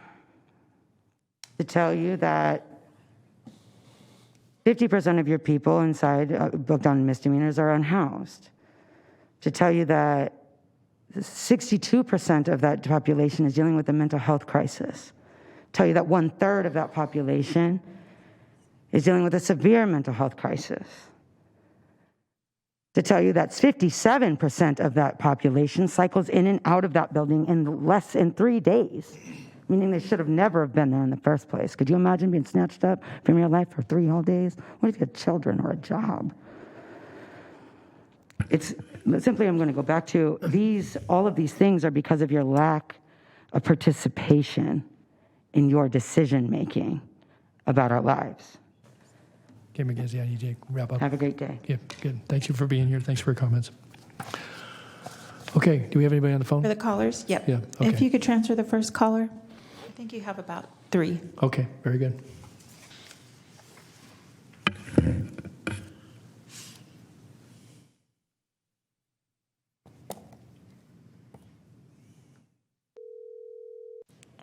Hi, caller. Excuse me. Hi, caller. Please start with your comments. You have 3 minutes. Yes, good evening to the board. I was calling. My name is Pamela Harris, and I was calling in response to the grand jury investigation as well as the board's response. I did read that. And one of the concerns I had is that I do agree that after it was brought to the attention of the board, that the board did some great things to help with the response. However, I do think the lag time from the time that the money was really allotted to the community and given to the sheriff department, that we lost some valuable time in responding to the needs of our community. And that includes the restaurants, the businesses that Sue Frost was engaged in. I do think that the county supervisors do have some responsibility in that lag time and our late response to the citizens of Sacramento County. It was not until after Nev Gibbs' retirement that the respected medical officers' credentials were put before the board and the accurate information with facts that was put before the board, that public health actually received the funding that they needed, and that funding was then funneled out into the community. So reading that report, I felt like the Board of Supervisors did not take any responsibility or accountability for the fact that they gave up their responsibility of the citizens to Nev Gibbs, and that was a mistake. We do appreciate the fact that you guys have now called in an auditor to do an audit on it and to do some follow-up. However, in the future, what I request is that you take on your own responsibility and be accountable to the people for the funding that comes into this county, because we depend on you to make sure that our needs are taken care of, especially in emergency situations, as was with this pandemic. And that's all. And I want to thank you, Don Natoli, for serving your constituents with such integrity over the years. And I'm hoping that your example will be an example for some of the other board members. And thank you very much, and have a good evening. Thank you, Pam. Have a good evening. Next caller, please.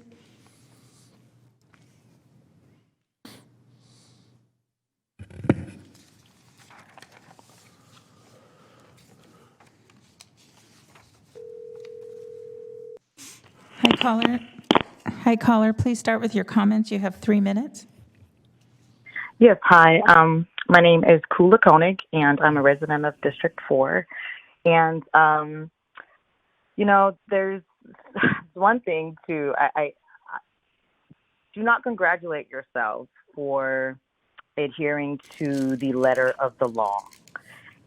You can say that, it was a clean audit. There were no findings. There was no misalignment. But there's a difference between the letter of the law and the spirit of the law. And the spirit of the law was for you to allocate funds in a way that was going to benefit those most directly impacted by the coronavirus. And that is not what you did. Instead, you made it difficult. Public health and advocates had to come to you to fight to make sure that those funds were allocated. So do not congratulate yourself for merely adhering to the letter of the law. There's a quote: "A society which is based on the letter of the law and never reaches any higher is taking very scarce advantage of the high range of human possibilities." You should go with justice rather than the letter of the law. And again, I come back to this thing about your intent. Now, are you, and even in the new current way of funding, you're still not doing things right. You're still not having an equitable approach in terms of how you do this fund. You're not even thinking through the way you put out the first funds is, what are the outcomes? Who's going to benefit from this, right? Instead, you're doling out funds, pet projects in your districts, and you're not being innovative, again, to achieve that high range of human possibilities. You're just doing the bare minimum. And then, to put insult to injury, you're now contracting with some Florida-based firm, right, to do DEI stuff, to do DEI work within the county, right? And this firm is also led by someone who is not even progressive, meaning somebody who is not looking at equity, has not championed equity-related bills in the Florida state legislature. What is going on? Again, when I talk about the CARES Act stuff, I'm talking about it's indicative of the way that this board is functioning. You're happy because the letter of the law is something that you said yes to, but the spirit of the law, thinking about equity and justice and spending this money in a way that will have outcomes that really transform people's lives, you're still not doing that. That is so problematic, and that is why I want different people sitting in those seats because you're still not getting it. Thank you. Thank you, Kula. Next caller. My mic is playing tricks on me. Next caller. Okay. It's going on and off. Sorry.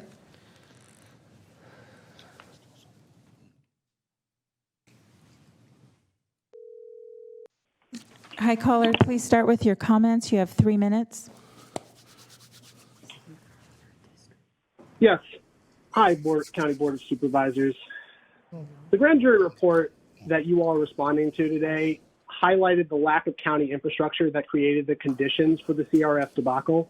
And what I mean by county infrastructure is A, there was no separate emergency budget process. B, the public health officer was not making direct presentations to the board. And C, there was no streamlined community or county request process for CARES funds.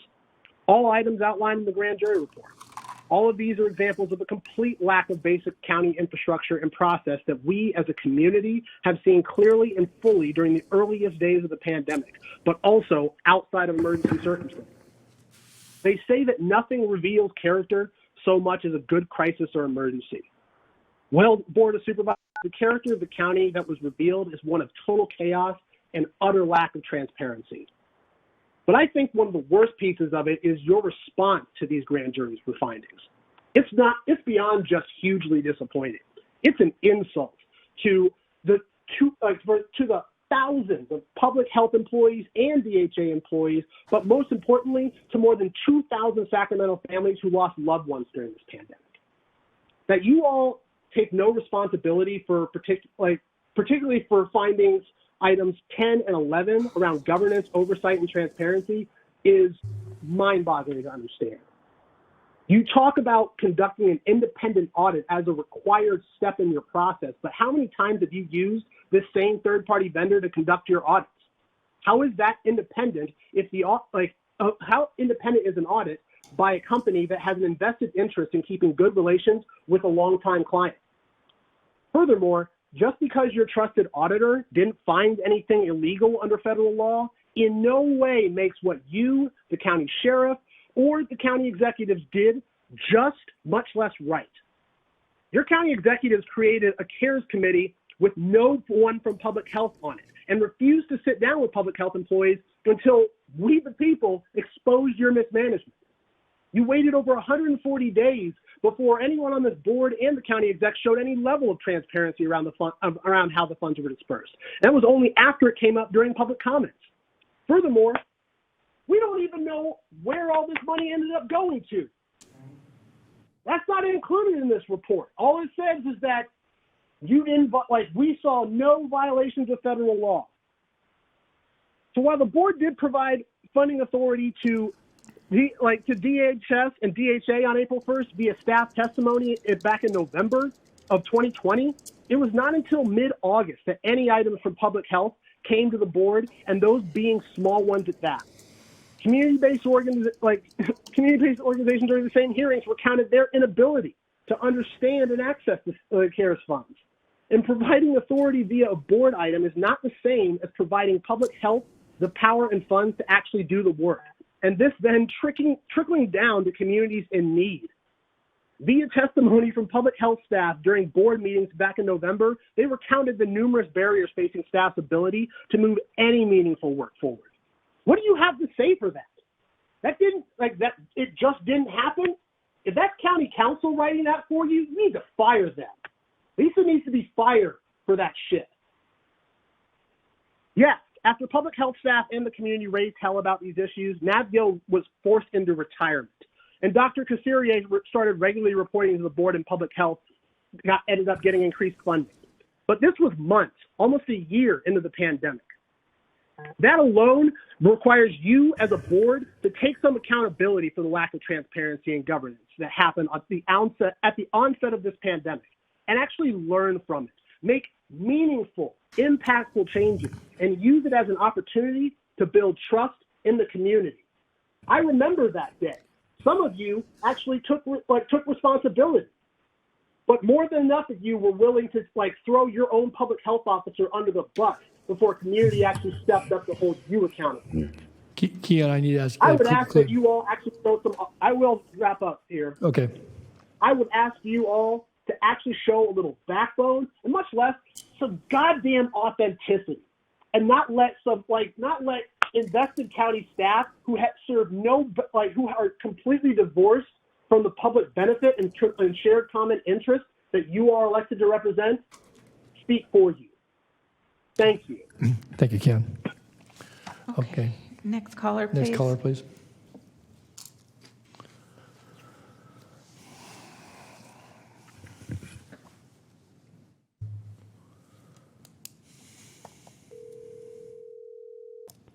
Hi, caller. Please start with your comments. You have 3 minutes. Thank you. I want to say that I am very, very disappointed by the investigative grand jury findings as it was reported.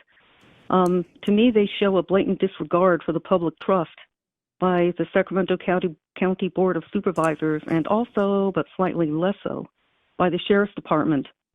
That the Board of Supervisors is refusing to comply with the recommendations tells me that they're either not wanting to reveal things or that they're not showing a good faith effort.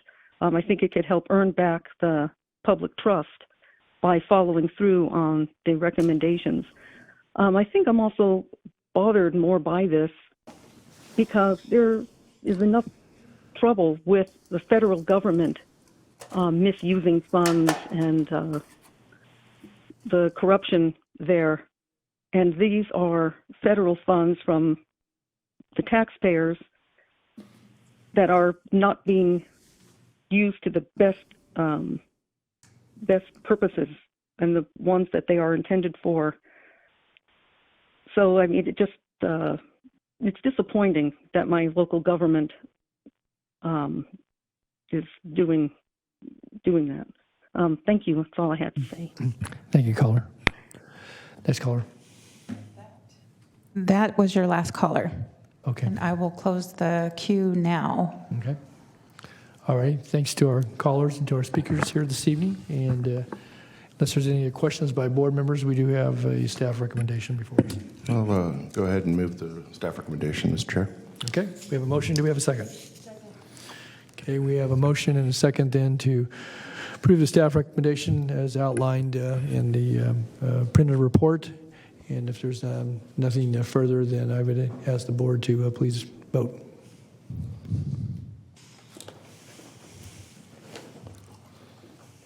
Unanimous vote. Okay. Again, thank you to our callers. All right. We'll go to next item number 3. Okay, for item number 3, this is to introduce an ordinance of the Sacramento County Code amending Chapter 4.54 relating to fireworks. Waive full reading and continue to May 10th for adoption. Okay, Mr. Jones, good evening. Good evening, Chair, Board. Eric Jones, Deputy County Executive of Public Safety and Justice Agency. And I believe we have a PowerPoint that might be ready soon. As you recall, as it comes up, about a month ago, on March 22nd, 2022, there was a presentation on countywide fireworks education, messaging, and enforcement from Sacramento Fire, Sacramento County Sheriff's Office, and our County Public Information Office Director. The board asked the county to bring back tonight a proposed social host ordinance, which will be an additional tool to deal with illegal fireworks and holding violators accountable. I work with County Counsel on this ordinance and continue to work with the multiple county agencies involved for ongoing education, communication, and enforcement. Like other jurisdictions who have passed such ordinances, we seek to balance protecting the community and avoiding unduly burdening a property owner that might not have known fireworks were being set on their property. I will present the ordinance, and we have representatives from the Sacramento Sheriff's Office as well as Sacramento Metro Fire District to address any questions you may have. And I'll also note that we did all receive last night correspondence from TNT about a few possible changes to the ordinance for the board's consideration as well. Eric, will you speak to those at the conclusion? Are the suggestions that came in from industry representatives, or? I can do that, Okay, Chair. that'd be helpful. Okay, thanks. Sure. So a variety of strategies of education and communication have been used, and this is proactive mitigation of education ahead of time to make clear what is legal, what is not, highlighting the dangers. It's electronic and media campaign that's led by the County Public Information Lead. And then we have communications mechanisms to report illegal activity. The first purpose is for the response of our enforcement teams, and the second purpose is to track activity and use this data to determine where to respond, possibly on further dates. The county's current reporting methods were previously brought to you by our County Public Information Lead, but that's 311, or of course 911 if it's a serious emergency, but also online methods such as 311.saccounty.net, as well as a dedicated email for fireworks that was set up, which is called reportfireworks@saccounty.gov.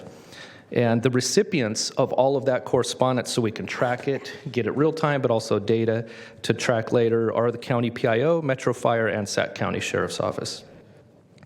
And then, of course, addressing illegal sales, so if you will, buy busts, oftentimes on the days or weeks leading up to the 4th of July. So another just recap of what illegal fireworks are. They are anything that really is explosive, so it does more than just light up, bright flame, or pop, so it's actually explosive, or if they launch into the air.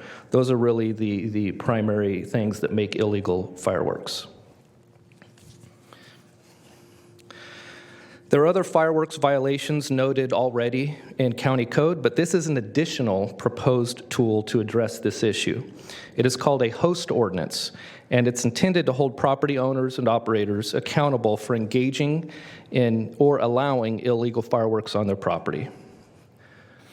So we do define what a host is, and this is any person who knowingly permits or allows illegal fireworks to be activated or to be sold on their property. Typical example would be a property owner allowing the firing off of illegal fireworks in their yard, on their property. Typically, it's for a gathering or a large party, and this causes very dangerous conditions, both fire hazards as well as injury to persons. Mr. Chair? Yes. May I ask a question about that? Sure, Mr. Desmond. Yes. Thank you. Thanks, Mr. Jones. So does that apply in the case of a rental unit? Would it apply to the property owner or to the leasee or the renter? So it would apply to the owner if they have knowledge, which is often a difficult piece of evidence to prove. It can also apply to the person who is in charge of, or we would say operating the property. It could apply to them as well. And I would imagine that is even more difficult to prove in the case of multifamily units where you have several rental units all on the same property, correct? It is. It is a fairly high threshold to, I think it was discussed at the prior meeting about just the difficulty of finding those accountable for even using them, and then to actually be able to show evidence of an operator owner actually having knowledge of that. But it has been done. It has been enforced in other jurisdictions, and it does give us in this county additional tool on our tool belt to be able to address illegal fireworks. Great. Thank you. Sure. Mr. Desmond. Thank you, Mr. Chair, and thank you, Eric, for the presentation. I had a couple follow-up questions about this as well. In terms of the notice component, would that be, and maybe this is a question for our counsel, would that be satisfied if a property owner perhaps received a notice from the county that there was a report about someone shooting off illegal fireworks at their property? Would that be sufficient to establish this level of notice for this, would you say? I'm just trying to see where you get the notice, because in the statute Or it said, or should have known. Okay. Yeah, Right. reasonably, yeah. And your question is if they got a notice from the county that it happened? Yeah, that there have been a report of people shooting off fireworks. Well, only at if their- they continued to allow it, but Okay. not retroactively. Got it. So prospectively, maybe. Right. So, and the reason I asked that question is because I had a question with our county exec, and I've talked about this with our code enforcement officer. I think when this came to us last year, we had a discussion that obviously we were going to wait for now on a social host ordinance. It was kind of close to the 4th of July, and we decided to go a different route last year. But one thing we talked about was somehow compiling a list of all of the properties where reports came in, whether that was from 311 or directly to the sheriff's department or the fire department, and maybe mail out a notice to those property owners. So that's why this just made me think of that, and I'd like to follow up with that maybe after your presentation. Unless you want to comment now, Eric. Yes, I do, Supervisor. Thank you. So the task force has been meeting just recently to begin to determine the mechanisms of actually how this would be enforced. So I've been in discussions with the sheriff's office, our code enforcement, as well as Metro Fire. And a couple things. Number one is there is some data to show where we had the highest amount of reports. So I know there was the possibility of perhaps doing a pilot area. However, what the enforcement task force team seems to be leaning toward is see where the data says that they should be deployed, but also being nimble and flexible to be able to respond to other reports of very large illegal fireworks shows. But then also preventatively giving out notices to whom the data may show is a potential violator, again, to give them an advance notice and to do some sort of follow-up patrols just to check up on that. I appreciate that. And I know I'm belaboring this right now in the middle of your presentation, but I'm thinking more along the lines of folks who had been reported last 4th of July. Yes. Maybe get those notices out this year before this takes effect. That's what I'm thinking. Yes, and that's what we agree with. Okay. Yes. Thank you. Certainly. And that takes us right into really what is the enforcement part of this host, and it's through liability and penalties. So first off, there are fines. And so in the ordinance, you'll see, and we examined a number of jurisdictions that have already done this, and we're consistent with what seems to be the industry standard, which is a $1,000 fine. So if we determine somebody has violated this, and then it would have an escalating scale. So what that means is $2,500 for a second offense, and then additional would go up to $5,000. There's also a response cost recovery component. So that's based on law enforcement or other emergency response handling either the event or incident, but also often there's the disposal of illegal confiscated fireworks. And so there is a component that covers that, and then there would be for the individual that would be going through that process, an appeal process that could potentially go through the County Department of Revenue Recovery, and those are things that are already outlined in county code. We do discuss that the Sheriff's Office, fire are able to enforce. It's a misdemeanor under this ordinance. And then also code enforcement can administer the administrative fines in this. So we have several legs of enforcement that can be used, both misdemeanor crime that could go through the district attorney's office, as well as administrative through the county. Again, the actual logistics of that is in progress, but we felt it was important to at least get the ordinance before you as they're determining the detail on that. We do also think that it will work well, assuming on staffing and budget areas, that not just enforcement on the 4th of July, which is on a Monday this year, but a few days before that, for example, the weekend. I think our evidence shows that often there are a lot of warm-ups, fireworks setting off in the days prior, especially it being a weekend. The budget is not part of this presentation before you, but just checking in with the various agencies for each day would probably be to have one or two teams to cover the areas needed between $30,000 and $50,000 per day to put the teams out into the field. Excuse me. Thank you, Mr. Chair. Eric, does the board have the latitude to consider on maybe a sliding scale of sorts different levels of penalty, whether it's different amount of different amounts of fines that are associated with presumably a misdemeanor citation, based on where illegal fireworks are activated. So let me give you an example. If someone were, I don't know, lighting off bottle rockets in and around a very dry American River Parkway, where clearly there's a lot of combustible material and the likelihood of igniting a urban wildland fire is pretty great. Do we have the ability to consider a higher penalty in that instance versus ignition of illegal fireworks in the urban core? And maybe that's a question for council, I don't know. Yeah, I mean, we have the legal ability to add that to the ordinance if the board chooses to do that. Administering it may be difficult, and I will say the way that we've organized this ordinance, the fines that are contemplated, the 1,000, 2,500, and 5,000, are applicable to any violation of the fireworks ordinance, not just the social host liability. So we would have to make a distinction there if that's the will. I mean, of the board. for instance, could we make it a $10,000 fine if people are, contributing to the likelihood of a wildland fire in the American River Parkway by way of where they're igniting these things? As an example. You could legally do that, yes. Okay.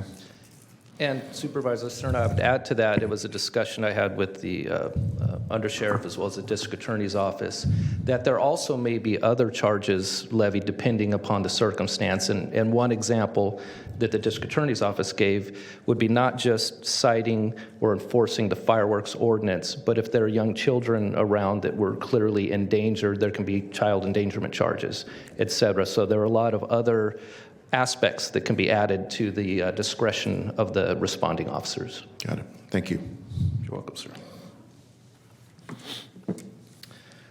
So that does bring us to next steps, which are to return to the board to approve a host ordinance. I do believe through the chair you wanted me to respond to the TNT. Yeah, if you could. I know Dennis Ravel, I think, was going to call in this evening. He's out of town, so he certainly could add to that. But since we have it in writing, and it might be helpful, it might help address some of those things right up front, Eric. Yes, Chair. So there were three potential additions, and legal counsel and I felt there were no legal or operational consequences to adding these to the ordinance. I don't see any issue with doing that. It does discuss adding code enforcement as an enforcement piece to this as well. We do know through other portions of the county ordinances that county code that they do have enforcement areas to be able to handle administratively, but I felt there was no negative consequence to adding that into this portion, as well as the other, I would say the second one was to add 5 foundational explanations to what host liability means, and we received that correspondence as well, and I saw no issue with that. And then the same with the third component, which was to replace some text that's most widely used by other jurisdictions to talk about the cost recovery portion. So it really essentially adds some more detail there, and I saw no issue with those components as well. Okay, thanks, Eric. Lisa? Yeah, and I'll weigh in and concur with what Eric said, but just offer a few more, I guess, justifications for why we did it one way and they're proposing another way, which again have no legal ramifications. But as far as the host liability, they have added subsections A through D under 4.54425.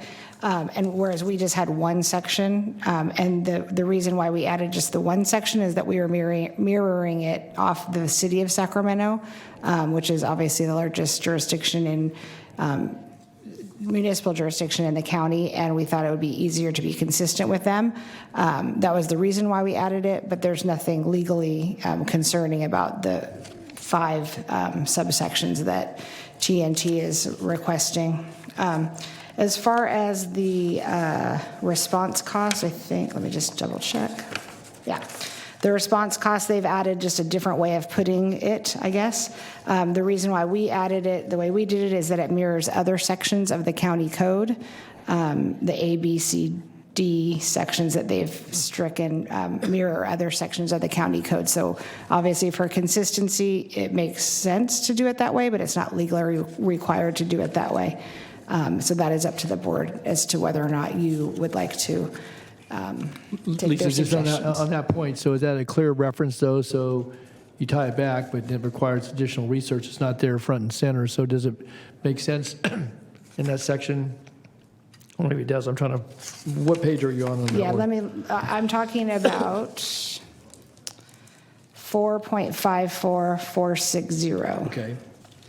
That all of this underlined, I'm looking at their strike through, Yes. is what they added, and what they struck out was that the way that it's already in other sections of the county code for other violations. So it doesn't really matter that it's not consistent because this is only under the illegal fireworks section, but just explaining why we did it the way we did. Okay. And then there was a section about, I don't see it in this version. Cost recovery? I'm looking at the code enforcement. Oh yeah, here it is. So, and then the other change is in 4.54410. It adds the sheriff, or it adds that the Sacramento County Code Enforcement Divisions are authorized to administer and enforce this social host liability provisions.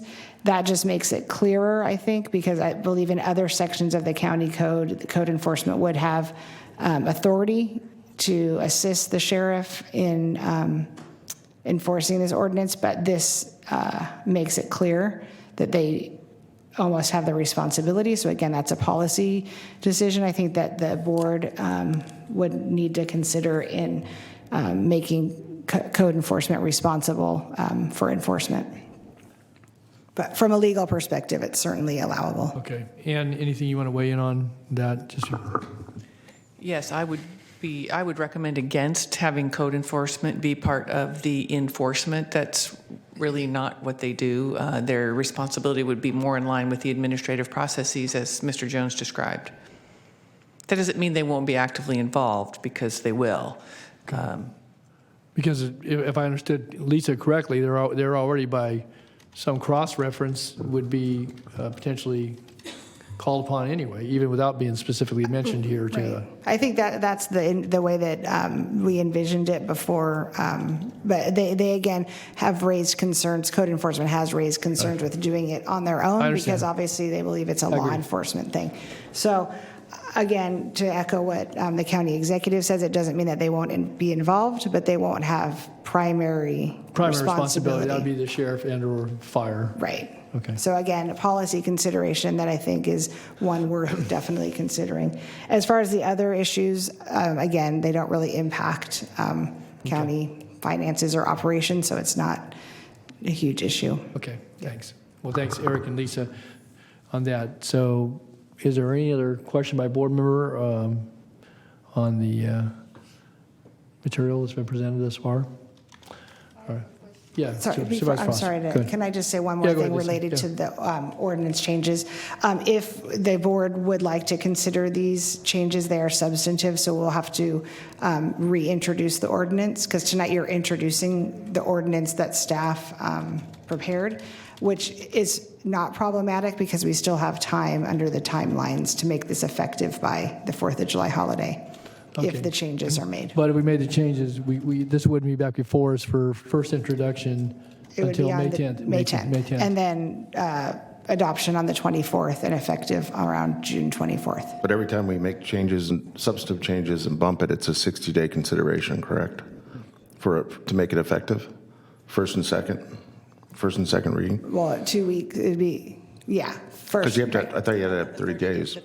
Yeah. Right? Right. Okay. So if we don't adopt it tonight, it would be introduce it tonight. The final adoption would be May 24th, meaning the effective date would be June 24th. Okay. And which is still obviously in time for. But it starts to crowd the date a little bit. Right. So, I mean, in other words, if we're going to make changes, we ought to make sure we get them all in today. Tonight. Well, yes. yeah, otherwise you'll push it past the 4th of July, unless you get Correct. some sort of urgency statute, which probably gets a little, Well, hopefully we won't have to go there. right. Okay, all right, I don't see any other questions by board members, so thank you, Sorry, Lisa. I Yeah. had Supervisor Frosted. I'm sorry. Supervisor Frosted, I sorry. didn't put it up in the No, it's queue. okay, go ahead. I noticed there were several other surrounding cities that have adopted this ordinance, and when you were talking earlier, you were talking about proof of knowledge of the activity on the part of the homeowner who might be a landlord. I'm sensitive to that because the landlord might not even be aware and could end up with a fine. So I wonder if you could be more specific on what does that proof look like? Is it a video or an eyewitness? And is there then, how is it working in those other cities? Are they, I'm imagining it's helpful for a homeowner to get a letter that says, someone on your property has been reported, et cetera, and then they become proactively involved. I imagine that's the tool, because it would be very hard to prove that they knew. But can you tell me how you prove they know? Yes, and that part does have a little higher threshold of evidence, if you will, and that's part of the ordinance that says know or should have known, and that's going to be basic laws of evidence, meaning that the officer or deputy will have to witness it and then see that the property owner was there and should have known about it or was there and knew about it. It could be video evidence, it could be witnesses, or it could be the deputies or law enforcement witnessing it themselves. So if they do arrive on a scene and see evidence of what clearly was a lot of fireworks, debris, and things, and the property owner may or may not have been there, that's going to all be factored in as to whether we believe they knew or should have known. So how do we let the homeowners know, how do they know this ordinance passed so that they're not blindsided? Do we reach out to the realtor community or is there a notice that goes out? I mean, how would they know? We can add that to our communication plan, which is to proactively, that's sort of the education piece in the beginning, is just to really push out through media, social media, all communication through the website, everything, and we can add certain groups like realtor groups. But we want to get the information out as a preventative piece and a warning piece so that they'll be more responsible. So that's all part of the education and communication piece as well. Because potentially they could then add something in their tenant agreement that would, help mitigate the cost if for some reason that tenant broke the rule or whatever. So correct. That's good. Okay, thank you. Okay. Well, thank you, Eric. Thanks, Lisa. Thanks for the questions, board members. So let's go to, I don't have anybody signed up in chambers for this item. I have some for the next item, but so we'll go to the phones if we have callers. Yep, we have some callers. So James, could you transfer the first caller, please? And I would just note, Supervisor Desmond has a hard stop here this evening, so he may be leaving us before we conclude this item. So. Okay. Okay, thanks.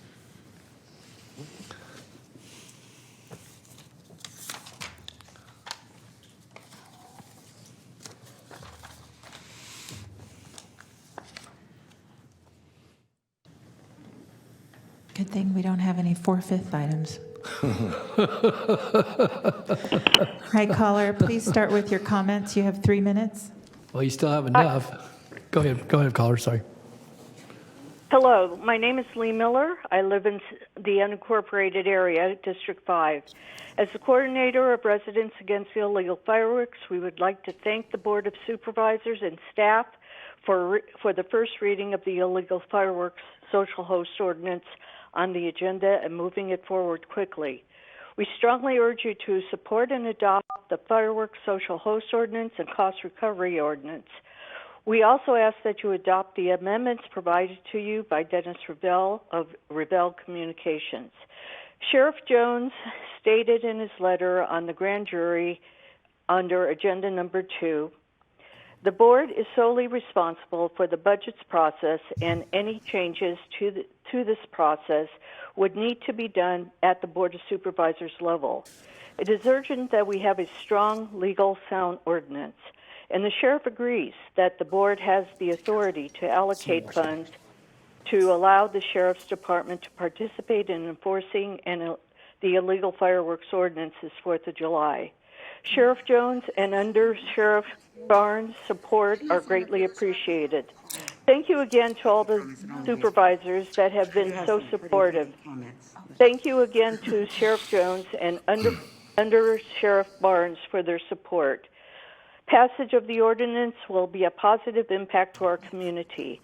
This program will be successful if we work together to implement a successful process. Thank you very much. Thank you, Lee. Appreciate your advocacy. Thank you very much for calling in this evening. Okay, next caller. Yep, Lee. I'm sorry, Member Lee. Call back. That's your Vineyard CPAC member, too. I'm so sorry. You still had 1:20, so you had some time left. Okay. Yeah. All Okay. James, could you transfer the next caller? And we have a in-person comment, too. We do. Mackenzie, Yeah. I bet you Mackenzie got me under the wire, so we'll call her in a moment.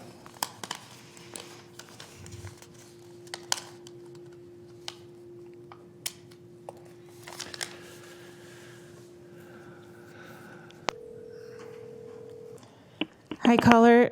Please start with your comments. You have 3 minutes. Yes.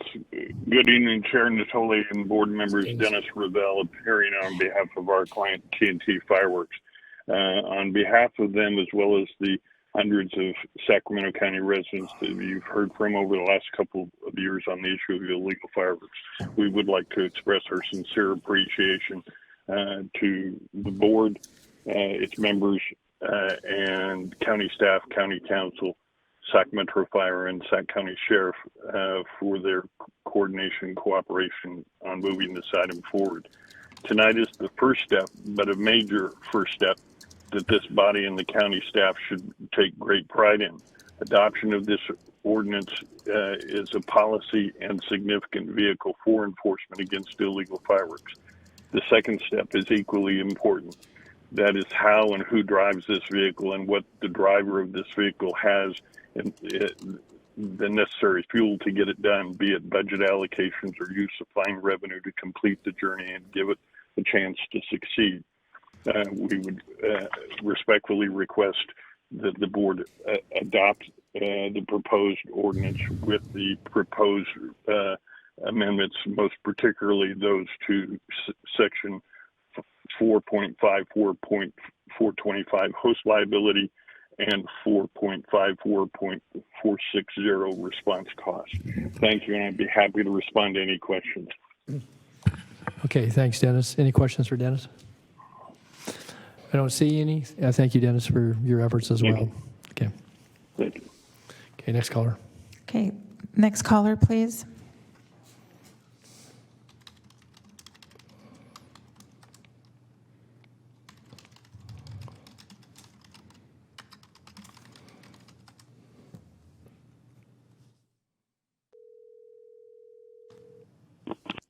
Hi, caller. Please start with your comments. You have 3 minutes.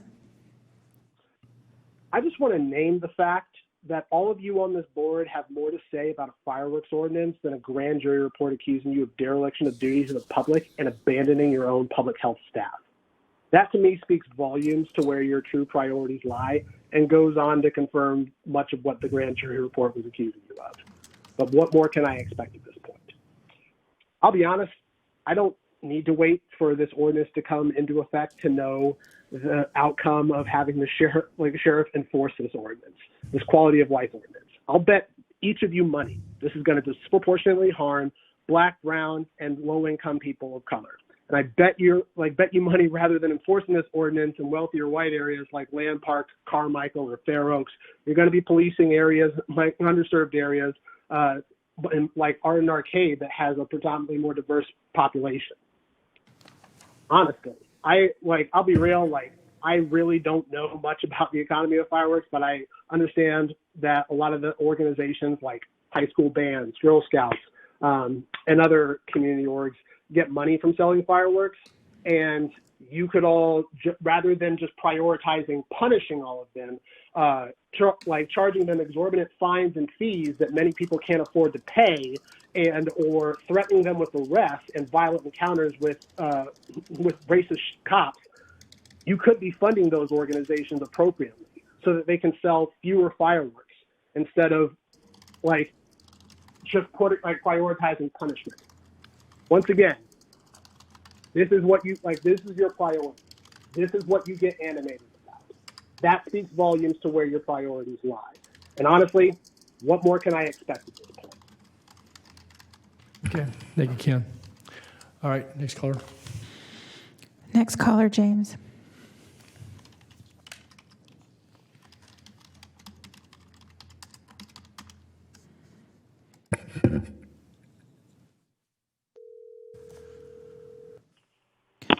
Hi, caller. Please start with your comments. You have 3 minutes.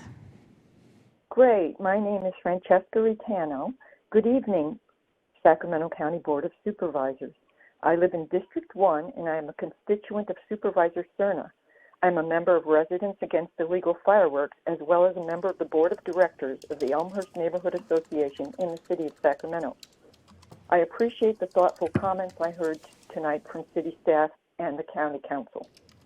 I urge you to support the fireworks social host and recovery ordinance being discussed tonight, to waive full reading and continue this matter to the May 10th meeting for adoption. I also urge you to seriously consider adopting the amendments proposed by Dennis Ravel of Ravel Communications, which have been provided to you and which a thoughtful discussion ensued tonight on those amendments. We need a strong, legally defensible ordinance. Staffing issues aside, there first has to be something on the books to enforce. Fiddling when Sacramento burns and the disruption of citizens' peace and comfort and threats to their safety is not a viable option. Social host ordinances have proven results in other cities and counties in California. Yes, let's definitely continue to gather data and share results and best practices. But now, please, the county must do its share to join the effort and keep us all safe. Thank you for all that you do for the county and its residents. Thank you, Francesca. Thank you. Thanks. Okay, next caller. Okay, next caller, James. County Board of Supervisors meeting.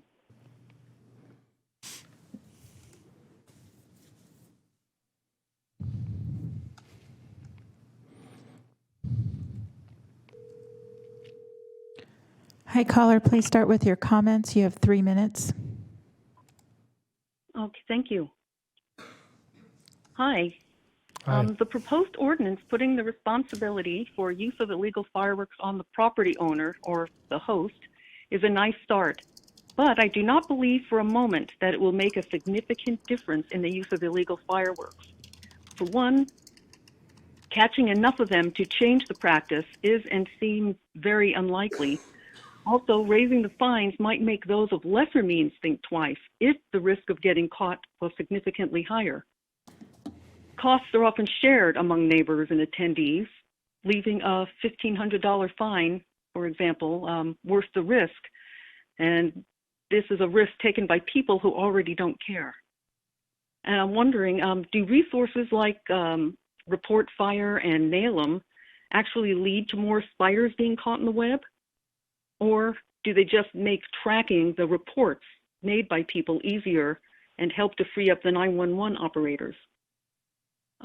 My small community has its share of people with disregard for the law and for the safety of their neighbors, not to mention the pets that suffer immeasurably from any firework. There are many calls to the sheriff from around the community for the same general locations, as I am informed when I call it in, when they say, yes, we've heard that report, we've heard it from numerous other people. The shows go on until they are done year after year. So, I mean, these people are apparently not getting caught. I suggest, if not already done, although I heard it was mentioned that you're looking at that, the source of the illegal fireworks be more aggressively investigated, and the sources be made to pay hefty consequences. I guess it's like, finding the people that the dealers get the drugs from, so to speak. Anyway, thank you. Bye-bye. Thank you for calling. Appreciate it. That's it for your callers right now.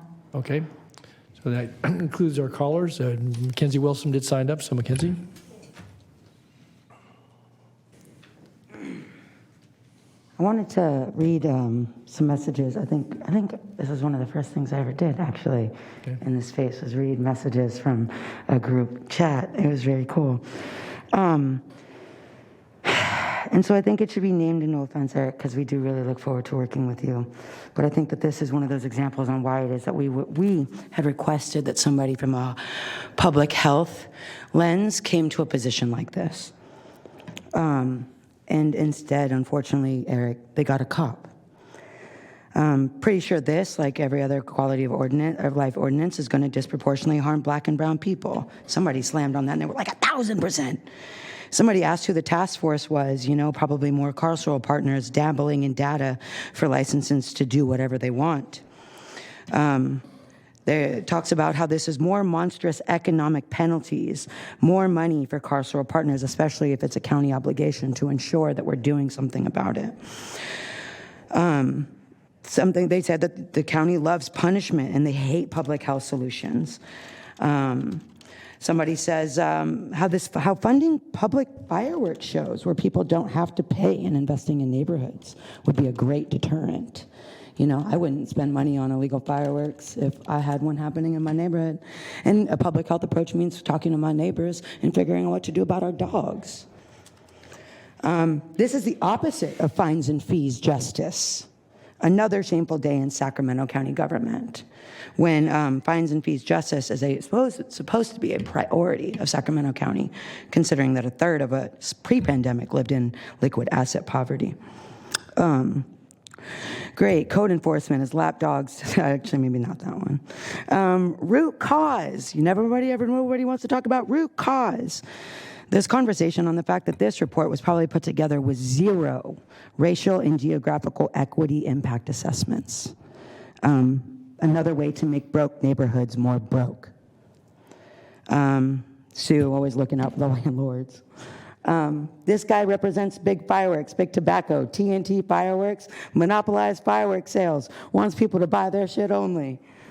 I told people I was going to read their comments, and they gave me a firework emoji. Data shows that threat of punishment does not deter or prevent crime.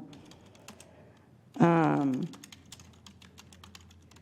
then I think I'll end with, there wasn't even a thought to how do we address illegal fireworks in our community, the way that we address mental health in this community, the way that we address survival crime in this community, the way that we address substance use crime in this community, that there is never, ever an alternative to how do we embrace this? Instead, it's stop, no, you're done, go to jail, close doors, back in jail, probation, back in jail, outside jail. This is shameful, y'all. This is super, super shameful. And I do hope that you encourage that you get to hire somebody with a public health lens to support you in the work that you are about to do. Have a great day. Thanks, Mackenzie. Okay. All right. Any other callers? Nope, I just closed that, so we're no more callers. All right. Very good. All right, we'll bring it back to the board then, and Supervisor Cerna. Thank you, Mr. Chair. I certainly am prepared to support the ordinance, knowing kind of the timeline and the ability and opportunities that we have to offer some changes. Like Mr. Jones, I don't see any issue with the amendments that Mr. Ravel has offered. I just want to make clear, too, because I think one of the callers perhaps mistakenly assumed that this was an ordinance to penalize legal fireworks, the fireworks that are sold by charitable organizations, and it's not. This is to address very dangerous, illegal, aerial, explosive fireworks. So just to make that clear, I think it's important for the public to understand that.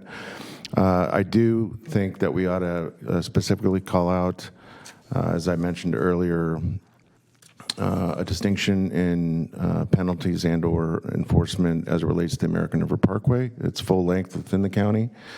July 4th occurs as vegetation becomes tinder dry in the parkway. And unfortunately, we know too well, especially with fire activity in recent years, that hundreds of acres burn each year, and some of that I have to believe is attributable to some fireworks activity. So I would like us to consider a fine schedule that incorporates specific mention to the American River Parkway. I would leave it to the smarter legal minds and myself in terms of how to incorporate that language and make reference to the geographic boundaries of the parkway and whatnot. I think, too, that we might want to call out specifically park rangers, our park ranger service, and how they can function in a very similar, if not identical, capacity to our sheriff's department as it relates to enforcement and acquisition of evidence and that kind of thing. So, speaking with Supervisor Desmond before he left, he explained to me he's 100% supportive of the concept of doing this. I think the parkway deserves it. I think the people that want to enjoy a parkway that is not fire damaged and the ecology and natural environment of the parkway, I think deserves as much as anything else some attention in this context to help protect it. So again, it's just an arbitrary number, but I think it's an important enough issue that we might want to consider doubling the current maximum fine of $5,000 to $10,000 for as it relates to fireworks, illegal firework activity in the parkway or near the parkway. And again, don't have any language specifically, Mr. Chair, to offer, but since it seems that we have some time between now and May 25th, you said? It'll come back on May 10th, but we have time to do it, no problem. Yeah. That we can have our county council and work with Mr. Jones to figure out how best to incorporate that language. Okay. Thank you. Mr. Turner, any other member of the board? I did hear the caller, though, that it was the two sections, items 2 and 3 in the letter. I think after I heard certainly Ann speak to it and Lisa, that as it related to code enforcement, that there's always a reference, but they weren't supposed to be the primary. So I think as I heard the caller, that it was adding the definitional foundational explanations and the text as related to response cost. So I would support those two. I don't know that the first one's necessary, I think, but the explanation, I would not incorporate that since it's already incorporated by other reference in other county codes. Is that correct? Correct. Okay. All right. And any other suggestions? And we have a suggestion by Supervisor Cerna to have us take a look at the specificity as it relates to the American River Parkway and potential penalties there, as well as enforcement within the framework of the parkway and within the ranger's jurisdiction. So you can do that and have that back to us for consideration. Now, let me ask you, if that comes back and there's a difference of opinion relative to either to the amount of the fine or you bring us language, you're going to be getting direction, you're going to review it, but if we insert it that evening, then you still got to wait 2 weeks. Is that right? Oh, I'm planning on bringing back an ordinance with everything that we're talking about tonight. Okay, so it'll be the final draft for introduction. Okay, so yeah. I just want to be clear for my colleagues, though, that what Supervisor Cerna, he's to take a look at it, but he's asking how that incorporated. So unless there's objections, that will be incorporated into the draft you bring us for our consideration for introduction on the 10th of May. So correct. Okay, as long as folks are comfortable with that, I want to be sure. Okay. And just so I understand, I know there's not a motion on the floor, so when there is, you can either agree with me or not. The information in 4.54.410 regarding enforcement will not include reference to Sacramento County Code Enforcement Division. Right. Is that correct? Right. Yeah. Okay. Yeah. Okay. All right. So. I'll second it. Okay. I support all the changes. Okay, so it's moved and seconded to give that direction. We're not introducing the ordinance this evening, but that's what we'll be bringing back then with that direction. So that's appropriate motion, giving direction around modifications for our consideration May 10th. All right. Nothing further, please vote.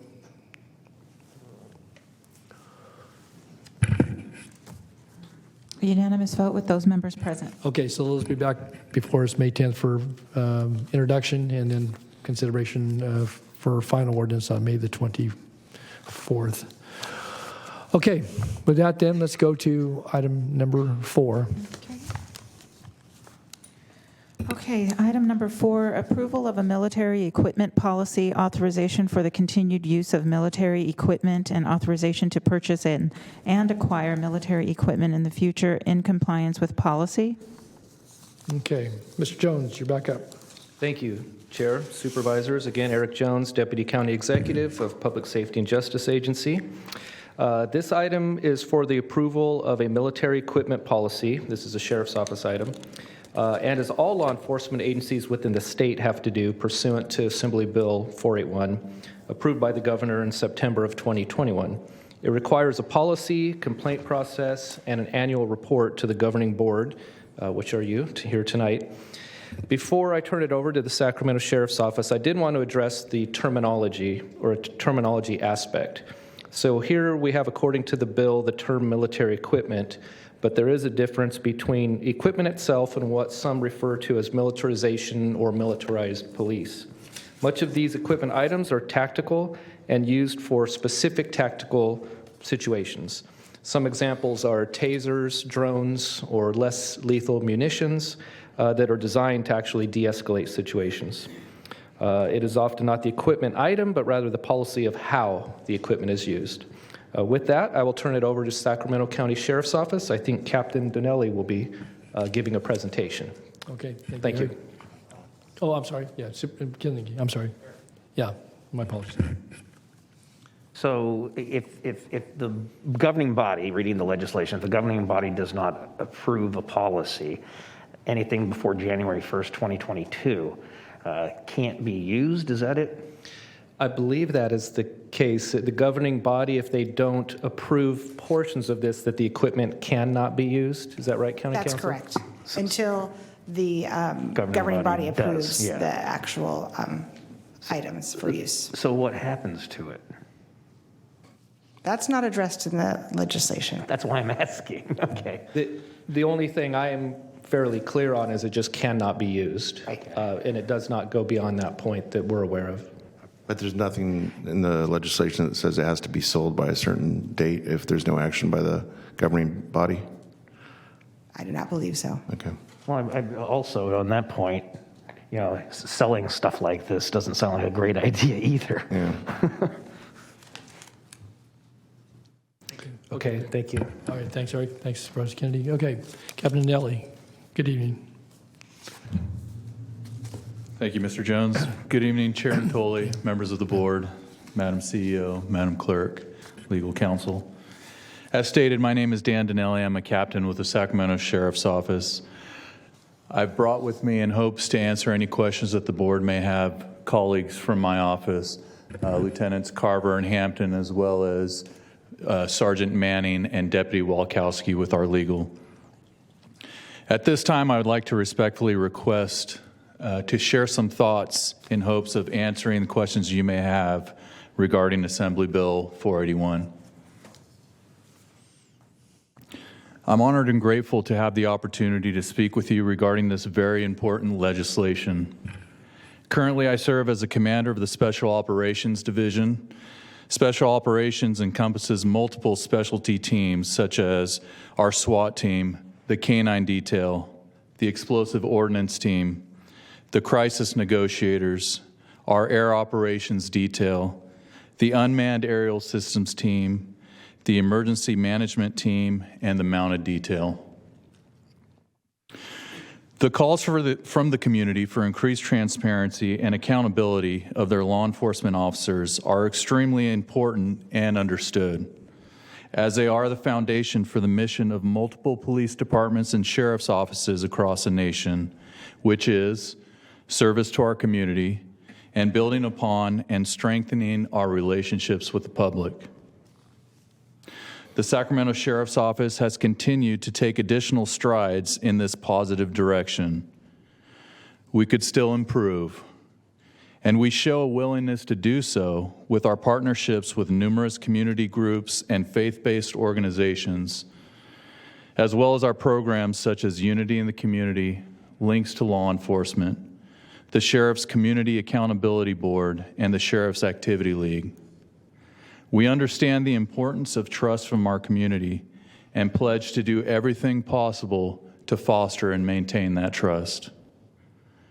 The conversations that we are having and will have surrounding this new law, Assembly Bill 481, could not come at a more appropriate time of the year.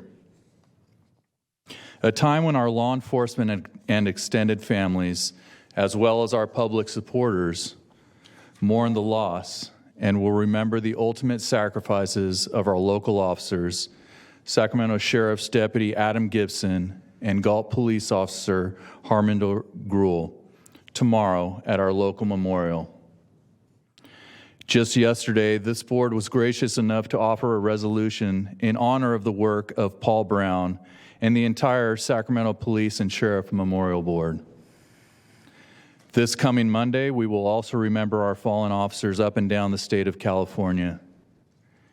In addition to these fallen officers, I feel it's appropriate that we pay homage to our citizen victims of violent and felonious crimes, as well as the families that they leave behind.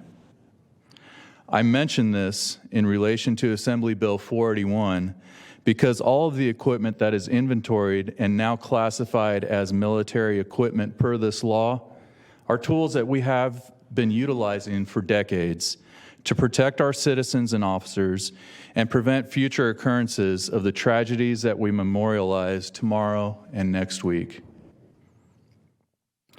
De-escalation is our priority when faced with hazardous or critical incidents. Mental crisis and drug-induced psychosis are always taken into account, and steps are taken to mindfully address these situations when we are made aware. Sacramento Sheriff's Office personnel attend multiple hours of training dealing with these topics. We now have crisis intervention teams with dedicated therapists attached to our patrol teams. Our crisis negotiators that respond to critical incidents with our special enforcement detail are some of the best in the nation. This was evidenced yesterday morning when they negotiated a peaceful surrender of a man who had taken a hostage in the city of Sacramento. In the process of this peaceful surrender, many of the tools that are mentioned in Assembly Bill 481 were used in combination with skilled negotiations and de-escalation techniques to bring about the best possible outcome for the hostage taker, the hostage, and the surrounding neighborhood. The tools listed in our inventory are never used on the offensive. As a matter of fact, there are policies and laws in place to prevent this from happening. Rather, they are used in defense of our citizens and officers. They have thus far been successful in minimizing further harm from felonious subjects towards other human beings. They are used in a de-escalation continuum by highly trained professionals that often mitigates the need for more severe and lethal force. On extremely volatile situations, vehicles such as our Rook and the Bearcat have been the focus and magnet for directed gunfire from assailants, preventing stray bullets from striking and penetrating innocent neighbors' homes. This law is the most important that I have seen in my nearly 30 years of law enforcement. In terms of the potential implications to law enforcement and the public that we are sworn to protect, we have come so far and made so many advancements in our ability to keep our public safe that to disallow the use of even one of these tools would be an insurmountable step backwards in our ability to keep the public safe. I cannot imagine having to tell a 911 caller that we cannot respond and are not equipped to handle a person shooting a gun in their neighborhood or even worse in a school because we have lost the ability to use the tools to keep them out of harm's way. Many laws, policies, and procedures are already in place to govern the use of these items. There are avenues in place for citizens to complain against what they feel are violations of these laws and policies, as well as undue treatment from our employees. We stand willing and able to receive these complaints and will continue to investigate them to the appropriate extent possible. Again, I appreciate your time. I know this has been a long day for you, and I am available for any questions along with my colleagues. Well, thank you, Captain Dinelli. I have Supervisor Cerna. Okay, thank you, Mr. Chair, and thank you, Captain, for your patience and those of your colleagues to get us to this point and for the presentation.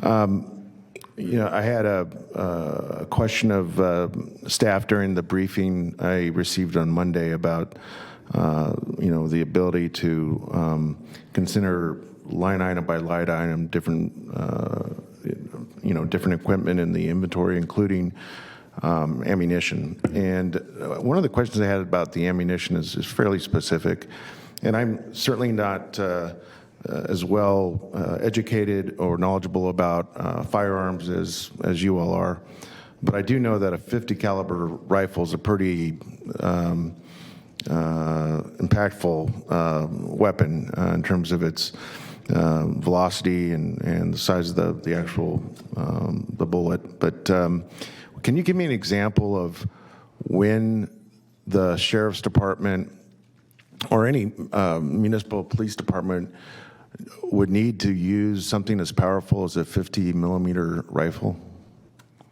Yes, thank you, Supervisor Cerna. I'll start off by saying in my career, I have never seen this weapon deployed. But I would give you an example of a heavily fortified and armored subject that was presenting a threat to the environment or to our citizens, or perhaps a vehicle that was traveling towards a large crowd, say a marathon, that we needed to disable right away, that we had the ability to penetrate the engine block to disable that vehicle. But again, Supervisor, I have never seen it employed. No, I would imagine it's probably very infrequently deployed in most departments. But again, not knowing outside of a military context why a municipal police department would want a caliber that size, I think you've answered. It sounds to me generally it's a caliber that would be deployed when you need to get through materials, whether it's a structure or a vehicle. So that's helpful for me to understand. And then maybe you can answer some questions about, you mentioned in your presentation some of the interest in deploying less lethal equipment. For instance, what is generally referred to as like beanbag shotguns, and I see something here called the less than lethal shotgun, Remington 870. Can you elaborate a little bit about how these types of weapons are deployed and what circumstance? Yes, I can. Thank you, Supervisor. So all of our 870 shotguns, lethal weapons, have been converted to these less lethal shotguns capable of firing beanbag rounds. These are issued to our patrol officers and are another tool to prevent the need for lethal force. So if we have a combative subject that we are dealing with, oftentimes we are able to deploy the less lethal munitions, these beanbag rounds, to gain compliance enough to effect an arrest. Is the jet light rubber handball grenade also something that is deployed in a similar way? I mean, just by its very name, it sounds to me like it's not a weapon that is necessarily lethal. It sounds like it's going to hurt a hell of a lot if you get hit by it. But is that yet another example of a less than lethal weapon in the inventory? It could be, yes. And those types of rubber batons are generally not employed until we have situations of riots or civil unrest to the point that we are allowed by law to use that equipment. In addition, if we need to, during a critical incident or an emergency situation, we need to penetrate a window, those rounds have been extremely effective at penetrating a window to allow us to deliver things such as a throw phone or mini drones or unmanned aerial systems into a residence to gain greater situational awareness. Great, thank you. And then in terms of what you just mentioned, your drone inventory, I just want to be clear, are any of the drones actually armed? No, Supervisor, none of our drones are armed. Okay, they're used for just image acquisition. Correct. Greater situational awareness for our incident commanders, for our tactical commanders. Okay. I think that those are all the questions I have right now. Okay. Thank you, Captain. Thank you, sir. Supervisor Kennedy. Thank you, Captain, for being here. Appreciate it, and all of you. I'm just a little confused. I'm not nearly the expert that all of you are on this subject, but this legislation exempts traditional law enforcement equipment. I'm probably not stating that exactly right, but you understand the meaning, right? Is that true? I think I do. I've seen many lines in the legislation where it says this does not include standard issue. Standard issue would include things such as our patrol issued rifles and handguns. Okay. Does that answer your question, Supervisor Kennedy? Yes. And I guess, and I heard you say that any of these, if you didn't have access to any of these, you wouldn't be as effective and all of that. Is that true? Because there's a vast difference in what's in here, from bullets to much more lethal weapons and so forth. What I'm trying to say is, not being an expert in your field, but hearing from constituents and concerns. It started out with Mr. Jones talking about this is not about militarization of the police department, but why do we need these? All of these. Could we go through here with not us, but you guys go through this with a fine-tooth comb and determine, well, we may not need that. That might be a little heavy-handed, and we may not need that because we've never even used it before, in my knowledge. Or is it all or nothing in this? If I may be allowed to provide my recommendation, is that we do keep it all. And the reason being is that over decades of doing this job and dealing with the critical incidents and the emergency situations that we have dealt with, we have considered various types of munitions or equipment and determined that everything listed in that inventory is critical for us to continue to provide the ability to keep our neighborhoods safe. Now, in the case of Supervisor Cerna bringing up the 50 caliber weapon, because we have never used it doesn't necessarily mean that we will never use it. If we're faced with a situation where we have someone trying to run over a group of runners in a marathon, or if we know of a situation where someone's going to try and ram a semi-truck into the Capitol, I could say that we would likely consider this piece of equipment to try and mitigate that threat. And as far as the chemical munitions that you see, if I may elaborate on that a little bit, all of those are used in different situations, dependent on the structure, how many people we have within an environment, whether it's inside or outside. We use a very precise, nationally recognized formula to deliver a precise amount of a chemical into a structure so as to cause the least amount of harm with the most amount of cooperation. So although there are a lot of items listed, we are very specific with what we use and when. And all of our officers that employ these munitions are highly trained and experts in the field to be able to deliver these items. And just kind of a sidebar, but just because Supervisor Cerna piqued my curiosity, the sheriff and I might have been the undersheriff at the time, came into my office many years ago and talked about the fact, this is when drone technology was really escalating, and talked about using drones for, monitoring stuff going on at the Capitol and all of those things, unweaponized and all that. Were those military drones? Because drones are available beyond the military application, right?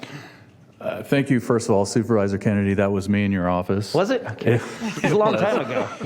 And the equipment that I brought and displayed You for look you. taller now, by the way. Oh, it's the shoes. The equipment that I brought and the equipment that we continue to use to this day is exactly, well, with progressed technology, is relatively the same, and it is all commercially available. Okay. You can go to Costco now and buy the equipment that we utilize. And so to answer your question regarding the use of the unmanned aerial systems, we never use these for surveilling I understand the public. that. Yeah, I understand. And we never use them for routine patrol. And as a matter of fact, during the civil unrest, I made it a point to command people not to use them for that specific incident. I wasn't challenging that. I can see where there's an application to that. Yeah. Okay. Thank you very much. Okay, Supervisor Frost.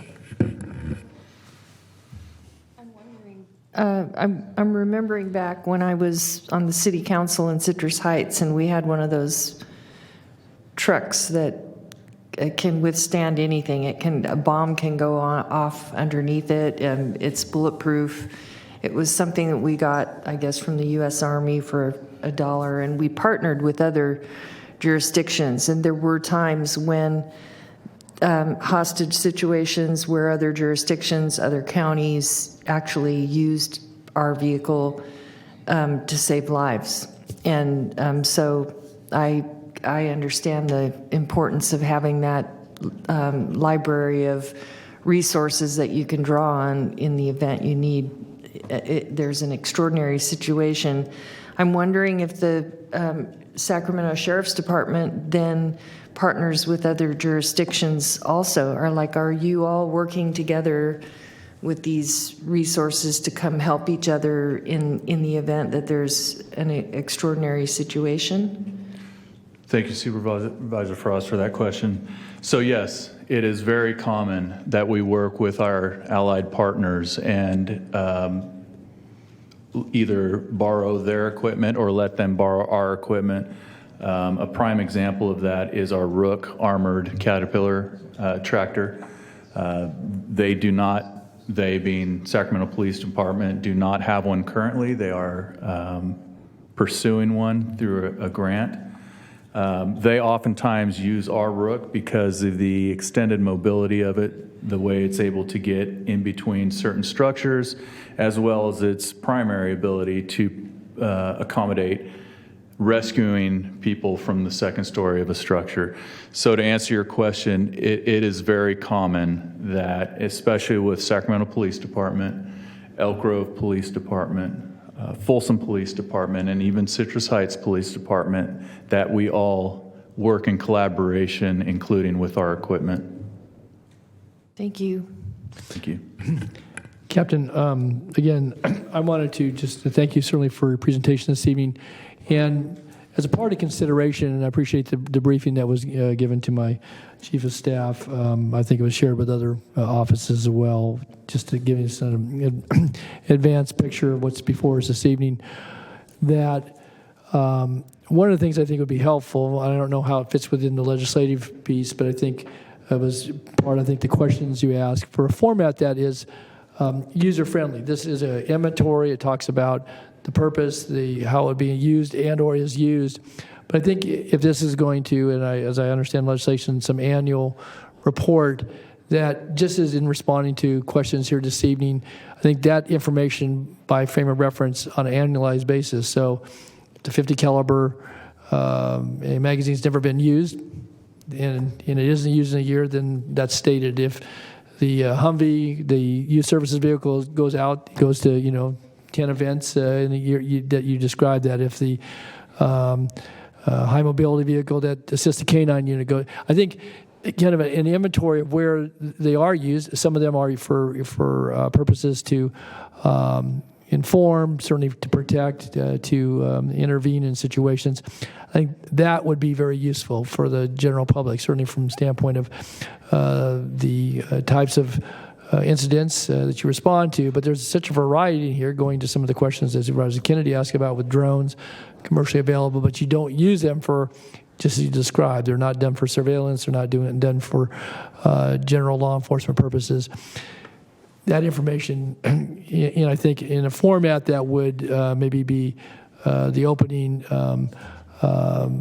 portion of the report, because you'll have that inventory, and that may change from year to year. But that I think would be useful for people to know, because then, when it says that in any given year we respond to 5 incidents, we use this equipment. Others we have available, we didn't use it, we haven't used it, and so I just would be curious your response to that, because I think one of the things you're seeking, in addition, obviously, to what you're bringing as recommendation, that we approve the inventory list here in all the various categories, but I think you're also seeking direction around what is the format that, and we may hear from members of the public this evening as well, but I just wanted to get your take on some sort of summary annually that would say, give us all these categories.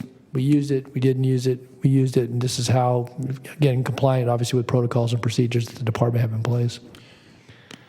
Thank you, Chairman Tolley. Yeah. So, being that this is a new law, we are all still trying to navigate it, as are all of the partners, our regional partners and California partners that we've spoken with. There are some specifications, according to Assembly Bill 481, of what should be included in the annual report.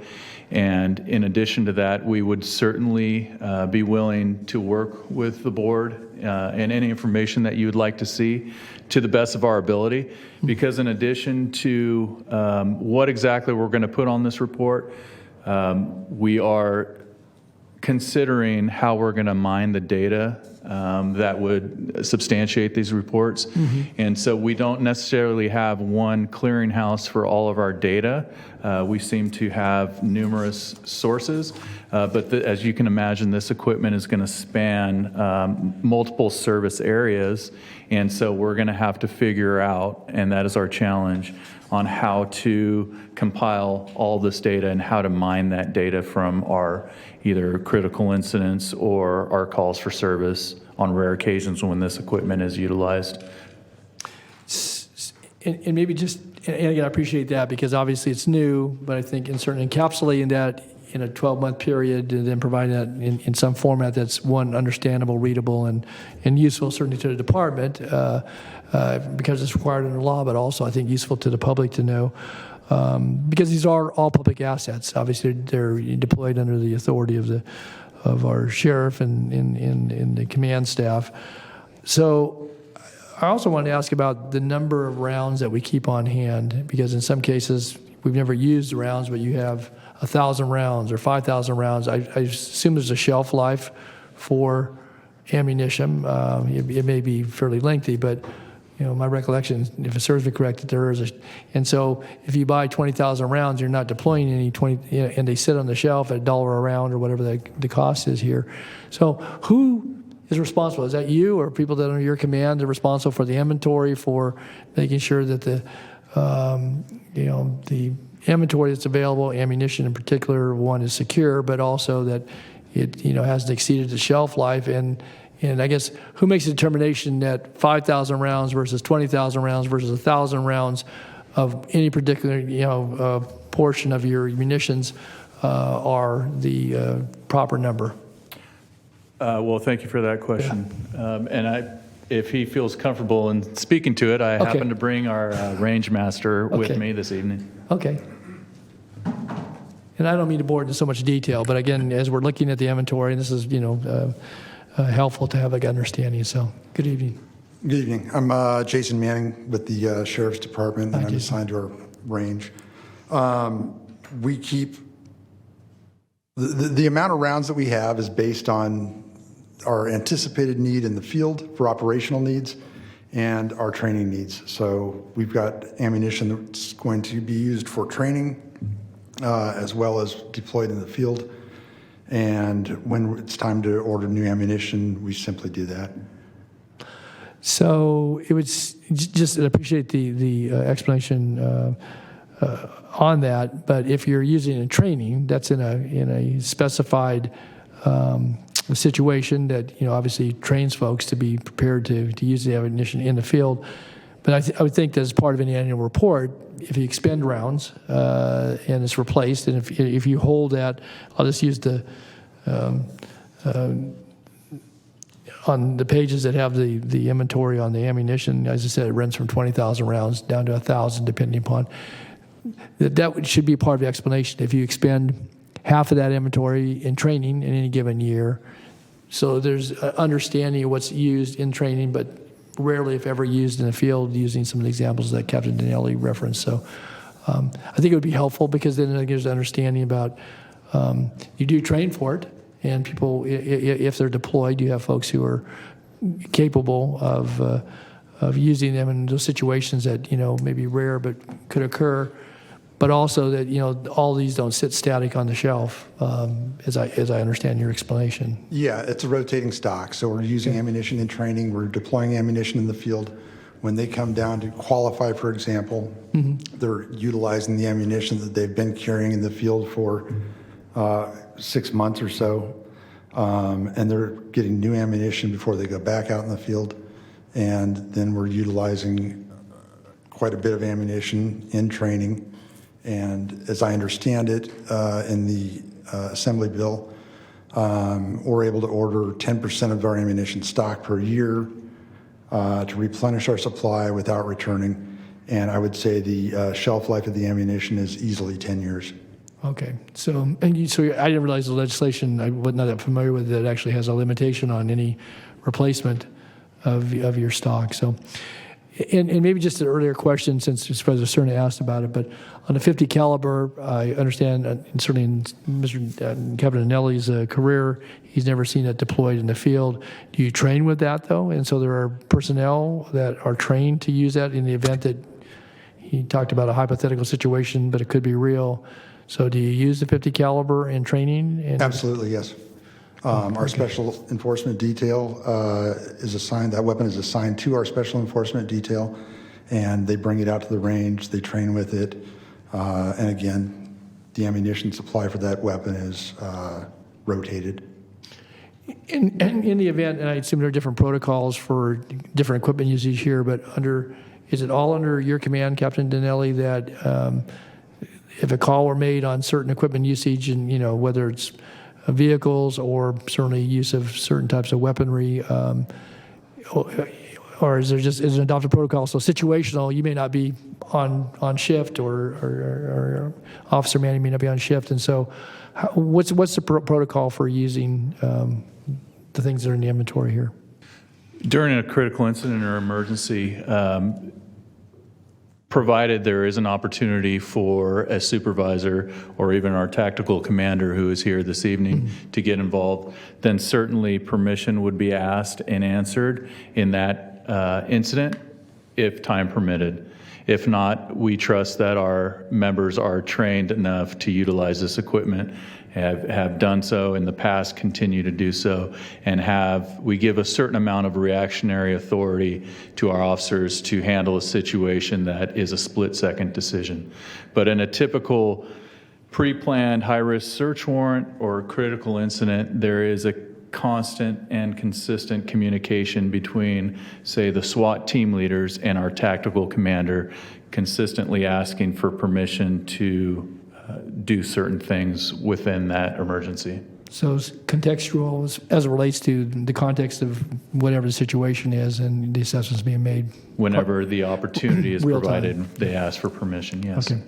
I just wanted to ask about one of the vehicles here that apparently has never been put in use. I was going to surprise the dump truck out at RCCC that is now, I guess, being decommissioned. It's never been used, but is there no other department in the county, i.e. Department of Transportation or Department of Water Resources, that could use that vehicle? Maybe it's equipped differently than ones we'd use, but it sounds like we've had it for well over 10 years. Actually, I guess going on 30 years or more, and it's never been used. Yes, thank you for that question. If I may defer to Lieutenant Hampton, because he looked specifically into this item. You got the dump truck question. He got the dump truck.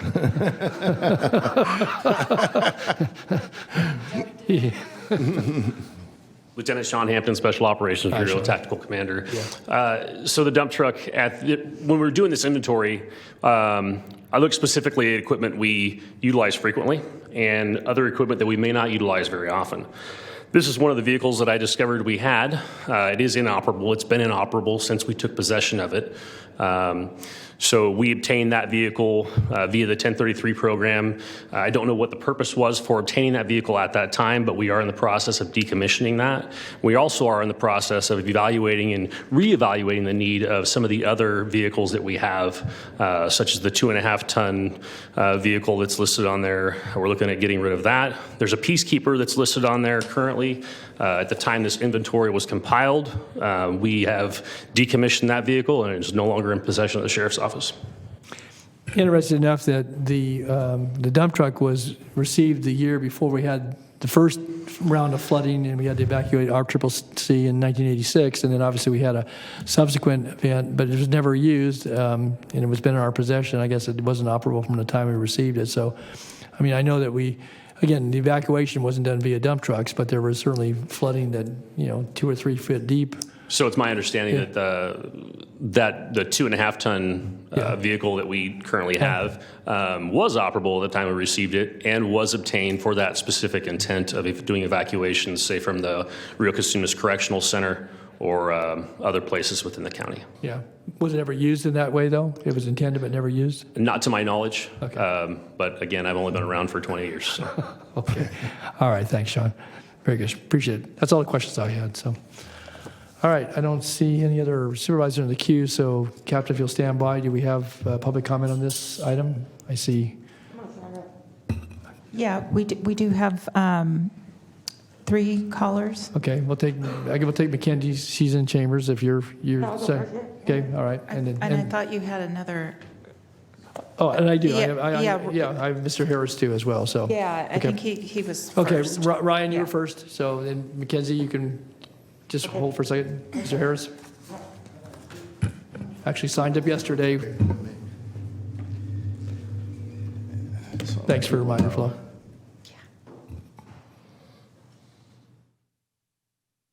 I had to take a quick video for my friends.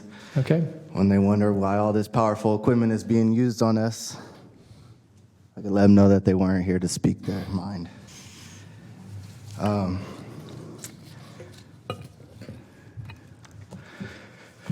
So earlier today, I had mentioned integrity, and I myself have integrity.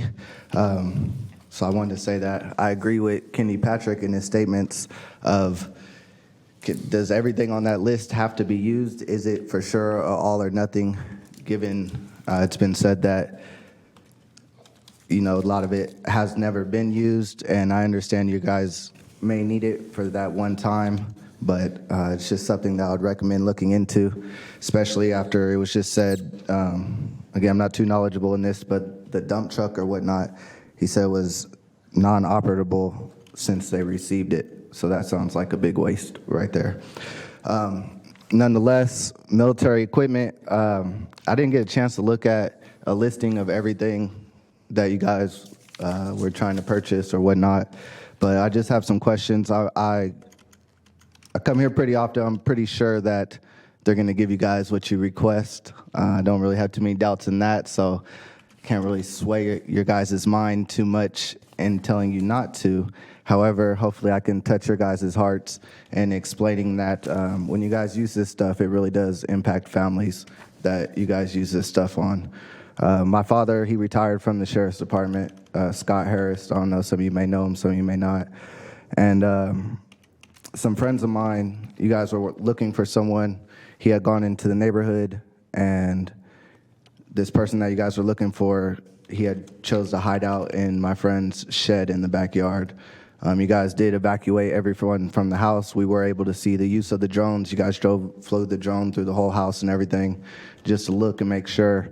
You did end up finding him, the individual that you were looking for, in the shed in their backyard. To get them out, you guys shot tear gas or chemicals. That's why I was questioning once you had mentioned chemicals.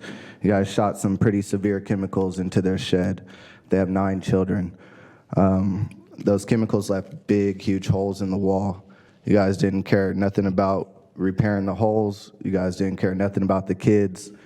You guys didn't care about the fact that those chemicals stayed there long after you guys left, long after that individual was arrested.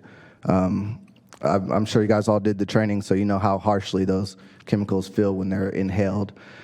Try being, a 2-year-old, a 1-year-old, a 9-year-old, 11-year-old, a 17-year-old, an 18-year-old, having to breathe in those same things. So just, just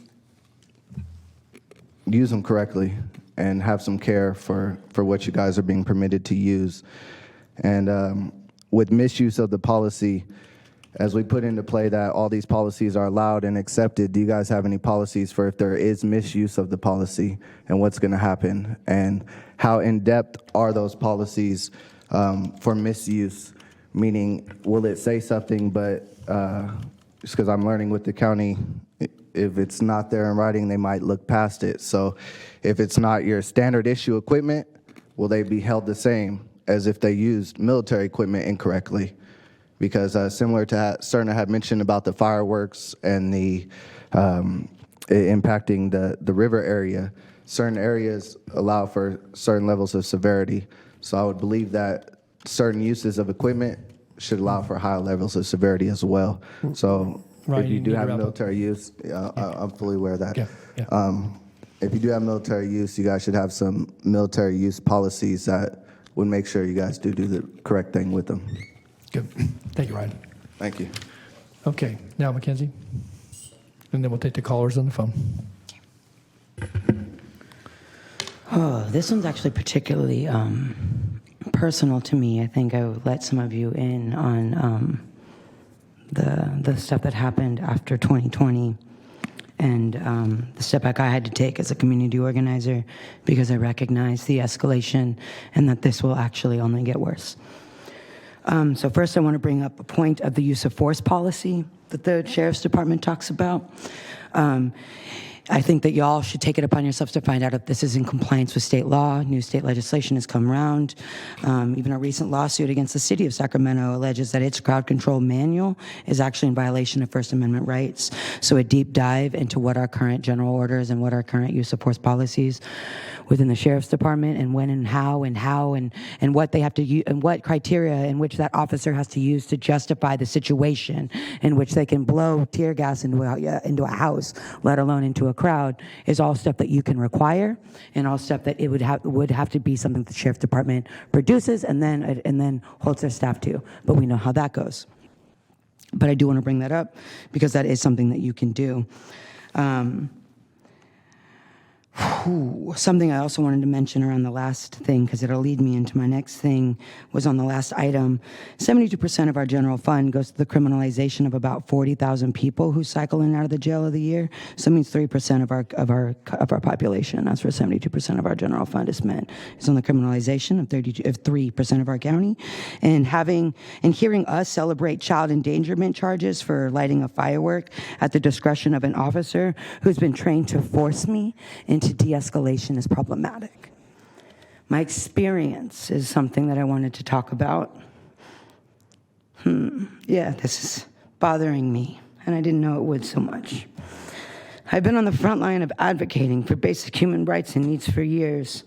That's put me in the position of not being able to walk down the street without being intimidated by your local law enforcement. Thank you, Flo. We can skip the fact that half these cops I don't know, but they can call me by me and my child's first name when we're at the park. And I don't know why or how. And I can jump to a time when every time that this city is taken to the streets, and better, I'm going to jump to the rebellions of 2020, when every single less than lethal weapon was used offensively against myself and others. I remember so many cops who were so excited to be wearing that riot gear. It was sickening. The faces of joy that were on your officers' faces. I remember being told that I couldn't protest, and that the efforts to de-escalate and tell me to go home looked like an overhead-handed baton to my body and to the bodies of others. I remember pepper bullets and tear gas in the air not being able to breathe. The J Street, a street I grew up on and walk on still, was turned into a fucking war zone. Words from a friend. I remember people on their knees and their hands up, and I remember me and my friends being pointed at and shot with rubber bullets in the head. I remember the militarized gear worn by law enforcement when we tried to go to the courthouse for jail support for the people that they had arrested. It was 1 o'clock in the fucking afternoon on a Wednesday, and you shut down I Street in your militarized gear, and you recorded our faces. This wasn't even in the middle of the rebellion, and you stood on rooftops. And then you closed on visiting, so people inside couldn't even see their family members. And you held it for hours, for multiple days. I hear dangerous situations, but I'm here to tell you that any interaction with law enforcement is dangerous. When your goal is our forced compliance, even your de-escalation is less lethal force. You admit it. And I say all of these things because your sheriff's department harmed this community with half of the things on that list for weeks. And what data are they using to anticipate the needs that they're going to use it on us? These questions didn't come from you. These questions are coming from me. Where's your appetite for the care of us and for what these law enforcement officers are doing? I recognize my time and I'm going to try and hurry, but how many of these dangerous situations could be alleviated and eradicated by adopting policies and budget that reflect community care, communities that are resourced, fed, educated, and therefore freer? I would expect you to expect a lot from these annual reports, a vigorous process for them to request the need for anything new. For any new thing that should be run by the public, you should ban tear gas and rubber bullets. And again, require so much from the sheriff's use of force policy and do an audit that it is up to date with current state laws and not in violation of any of my First Amendment rights. Because what I know is that the possibility that y'all will continue to let us starve means. And as long as law enforcement continues to kill black people, civil unrest will only continue. And I've seen what happens, and the escalations don't stop. And Scott Jones and his department all summer long and continuously have always celebrated and in the news boastingly about their ability to show overwhelming force. Well, I need you all to tell these fools that that kind of force is not welcome and that J Street isn't a fucking war zone. Yep. Mackenzie, please refrain using, I know it's emotional, but refrain from using the F word if you could, please. Yeah. I know, but okay. Well, I give you a lot of extra time because again, Okay. Okay. All right. We have callers on the phone? Yes, James, can you transfer the first caller? We have about 5. Okay.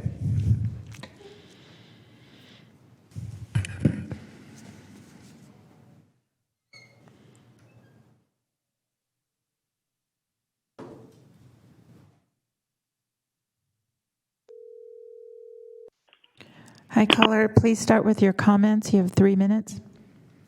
Hi, this is Gabrielle Ingram with District 2, and I don't often agree with Mackenzie. I have had her activists in my face in 2020, but this is something that I agree on. So I understand that some of these items are mischaracterized by California.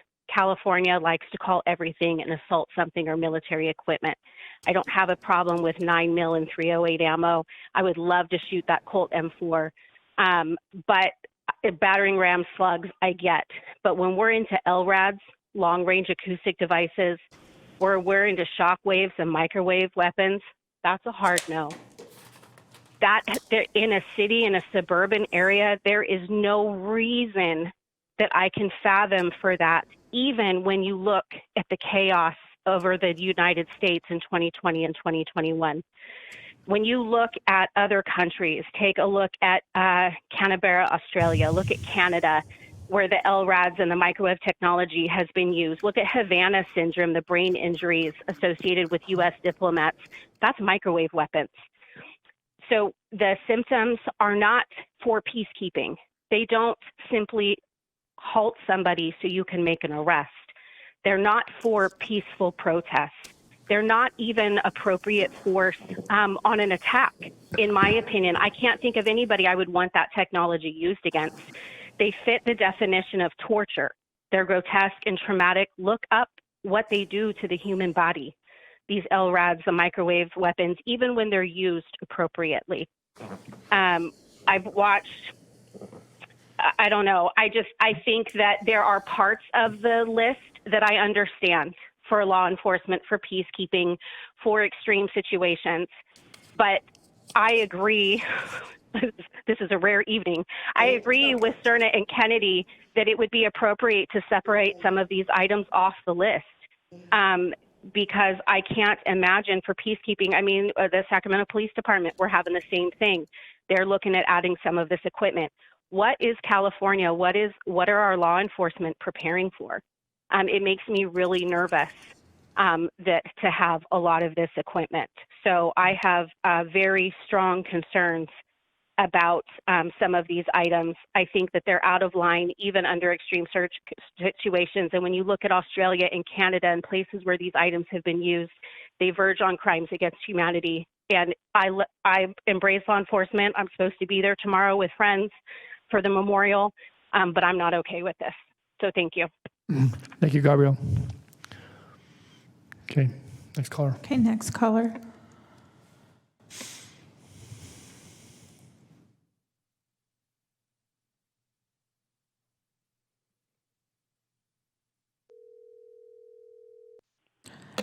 Hi, caller. Please start with your comments. You have 3 minutes. You know, as awful as the board's response to the grand jury report is, I didn't really bother mentioning Sac Sheriff's piss poor response to the grand jury report because I know them to be a gang of lying white supremacists with state and corporate sponsorship who run the sheriff's department as a billion-dollar business while moonlighting as cops. Lying to this board and the public is just par for the course, so I expect no less in their response to a grand jury. What was particularly cute I heard tonight was the sheriff deputy talking about the number of people or the number of deputies that have been killed in the line of duty. As grave as any loss of life is, I want to and this story in particular does well to tug at our heartstrings. I want to ask this board: does anybody know how many Sacramento County Sheriff's deputies have been killed in the line of duty in the last 172 years? 22 deputies, 13 of whom were killed by gunfire.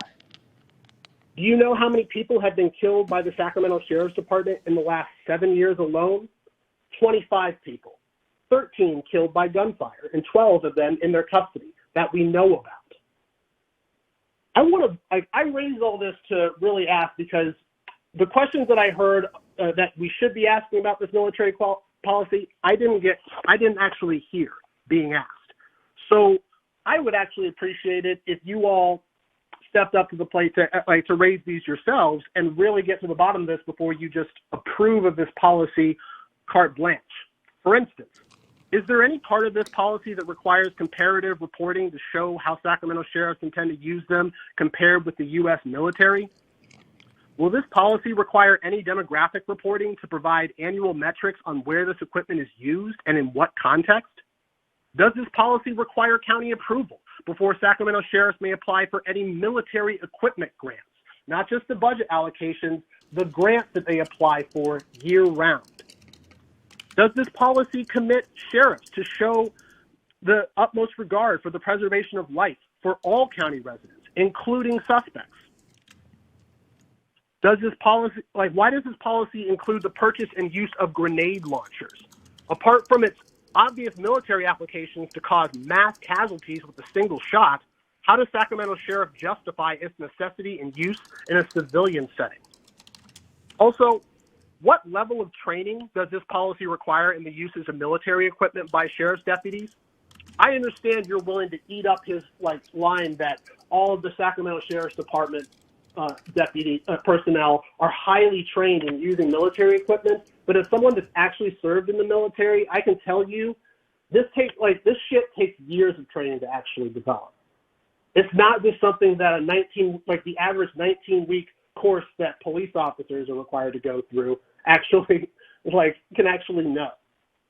I really hope that you all are asking these serious questions and really thinking deep on why we would ever want to militarize any local police department with the same military equipment that is used to kill thousands of people overseas in communities of war. When, as we can see, the number of deputies that have been killed since the sheriff's inception in 1850 is far smaller compared to the number of people that have been killed in Sacramento by the sheriffs over the years. And it's dwarfed. It's nothing in comparison to the thousands of people that have been killed on a yearly basis, just in the last 10 years alone. Police in this country kill tens of thousands of people in just the last decade. And we do nothing about that while they whine and cry to us, asking for more money, which this county is all too willing to give more than $500 million to. I hope you're asking these questions tonight, Board of Supervisors. Okay. Thank you, Kim. All right. Next caller. Send the next caller, please. We have about 4 or 5 more. Okay.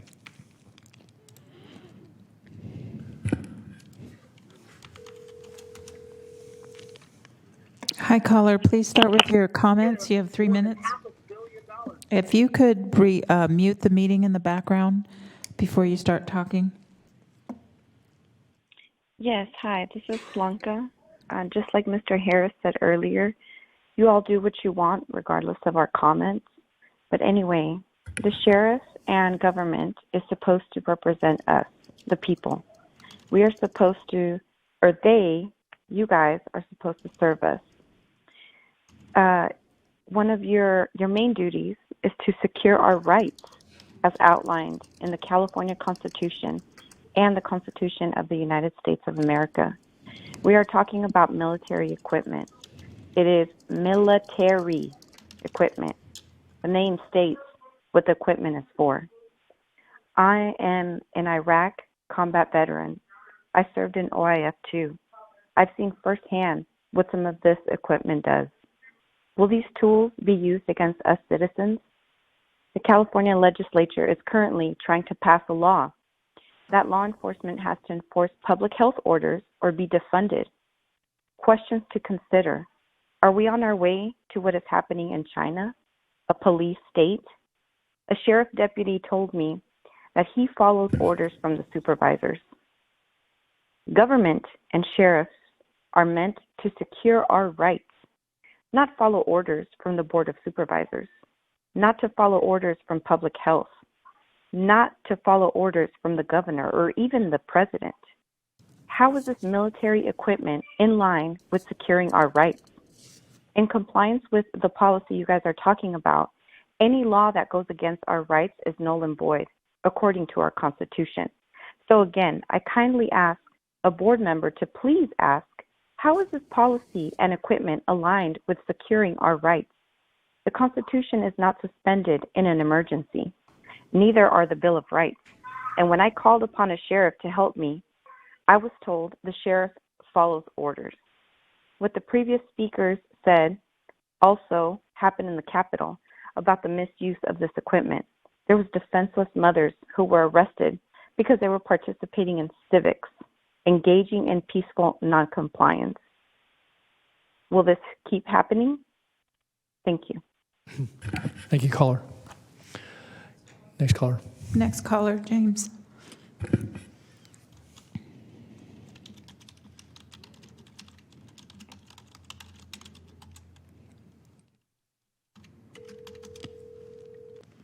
Hi, callers. Please start with your comments. You have 3 minutes.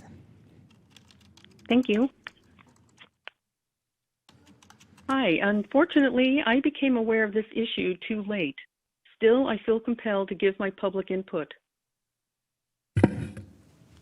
To the board, has it and can it be proved with robust data that militarizing civilian law enforcement is necessary and essential to do their jobs and save lives?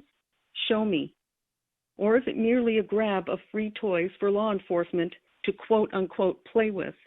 Seriously, I believe it is more the latter. It makes the job more exciting. And when I say toys, I'm not talking about toys, but just that exciting factor in a job that can become routine. Keeping perspective of what law enforcement's primary role is of utmost importance to me. They should want their jobs to be routine and boring because that means crime is under control. And isn't there enough of a problem with the relationship between the people and law enforcement? Is utilizing military level equipment going to help or hurt that on both sides of the relationship? At the end of the day, law enforcement is a taxpayer-funded career to serve the public, so the relationship with the customer is mostly on them. Also, power can corrupt. Militarizing changes the character of what city police are changes, I guess, the optic of that and how they view themselves and how the public views them. I don't think it was ever meant for the military equipment to be repurposed back to civilian law enforcement. It was meant for war, for the military, and in so doing, to give a militaristic feel to our here to help and serve the community law enforcement. It just loses that feeling. And it makes no logical sense that the equipment and training available and developed over the years isn't enough. Is Sacramento that unsafe, full of violent criminals that are also militarily armed? There are bad actors on the streets, and some are very bad, but in my opinion, they're not worthy of our streets looking like drug cartel war zones, like you'd see on the 5 o'clock news, with military-style equipment going around. I mean, I understand that you'd only use it for certain things, but the appearance of our police having to use military-grade equipment, it gives me a really bad taste in my mouth. I strongly believe that that this should not be authorized. I would like to see the military-grade equipment that's in possession returned to the military, and that we don't receive any more. I think it's bad on the military to have allowed this to happen. Thank you very much. Thank you for your comments. I recall. Next caller. Next caller, please. I think we have about 3. Okay.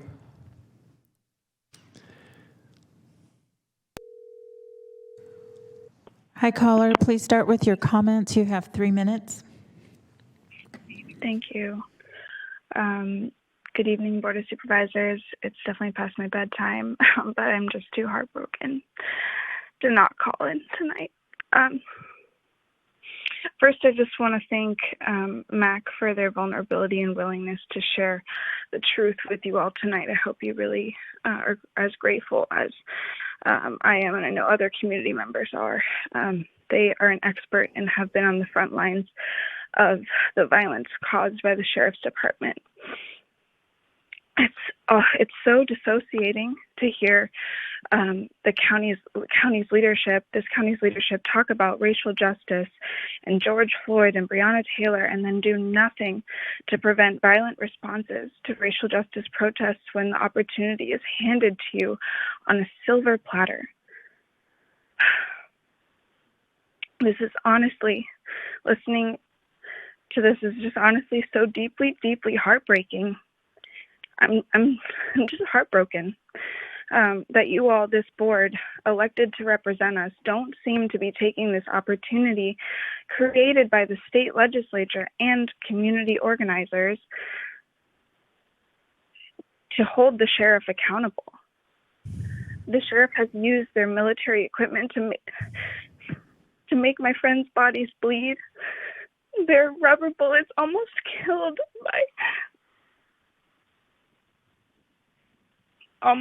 a dear friend of mine in 2020. One of the most gentle people I've ever known. And this military equipment has not and will not make us safer. It will not prevent crime. This will not make us safer.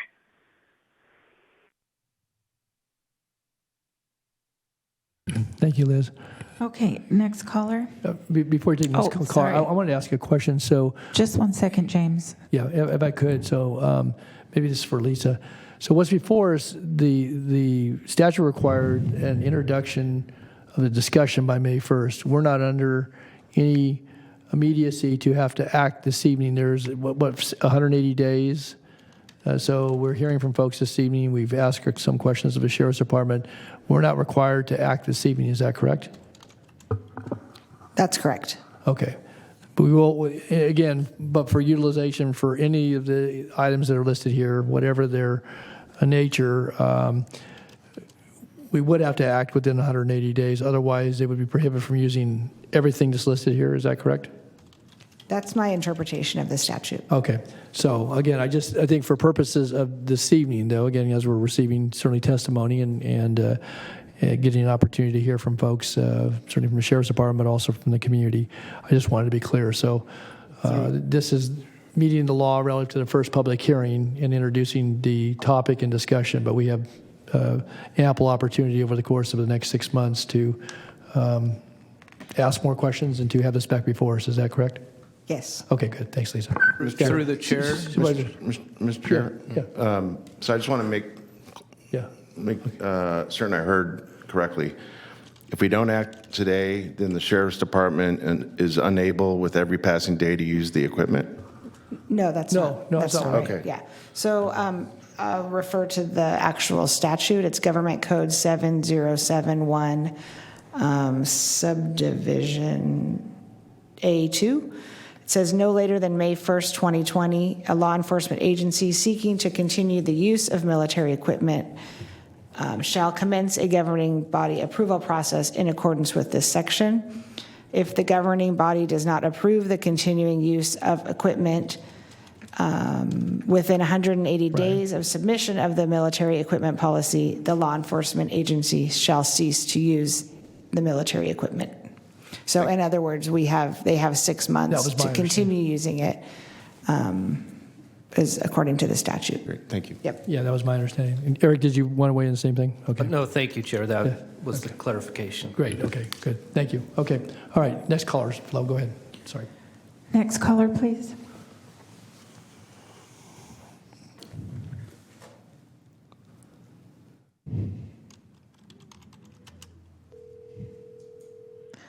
Hi, caller. Please start with your comments. You have 3 minutes.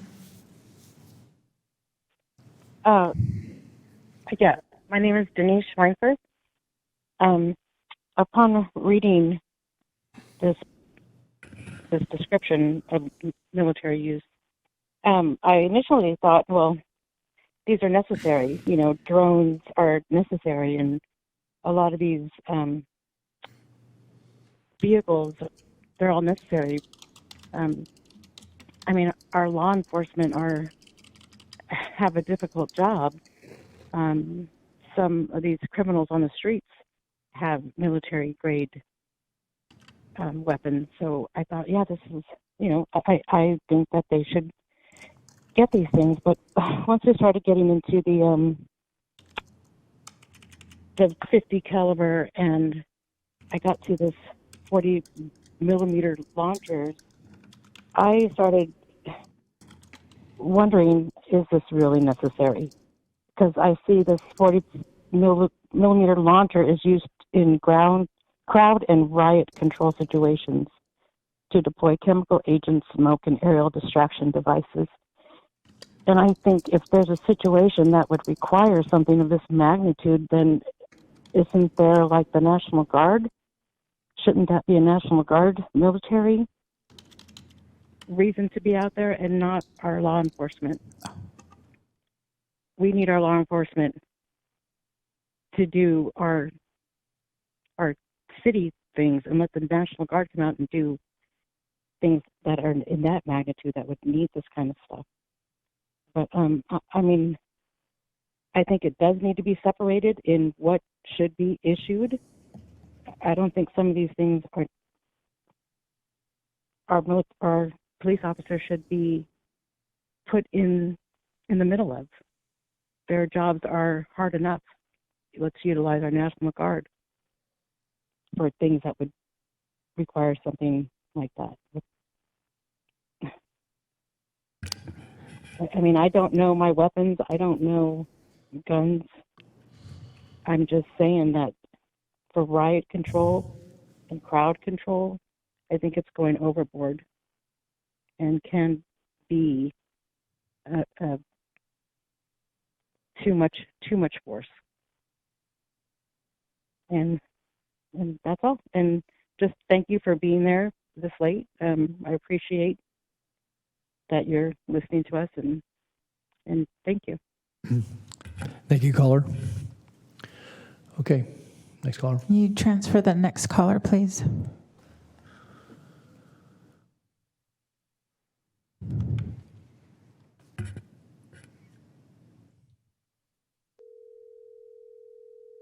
Hi, caller. Please start with your comments. You have 3 minutes.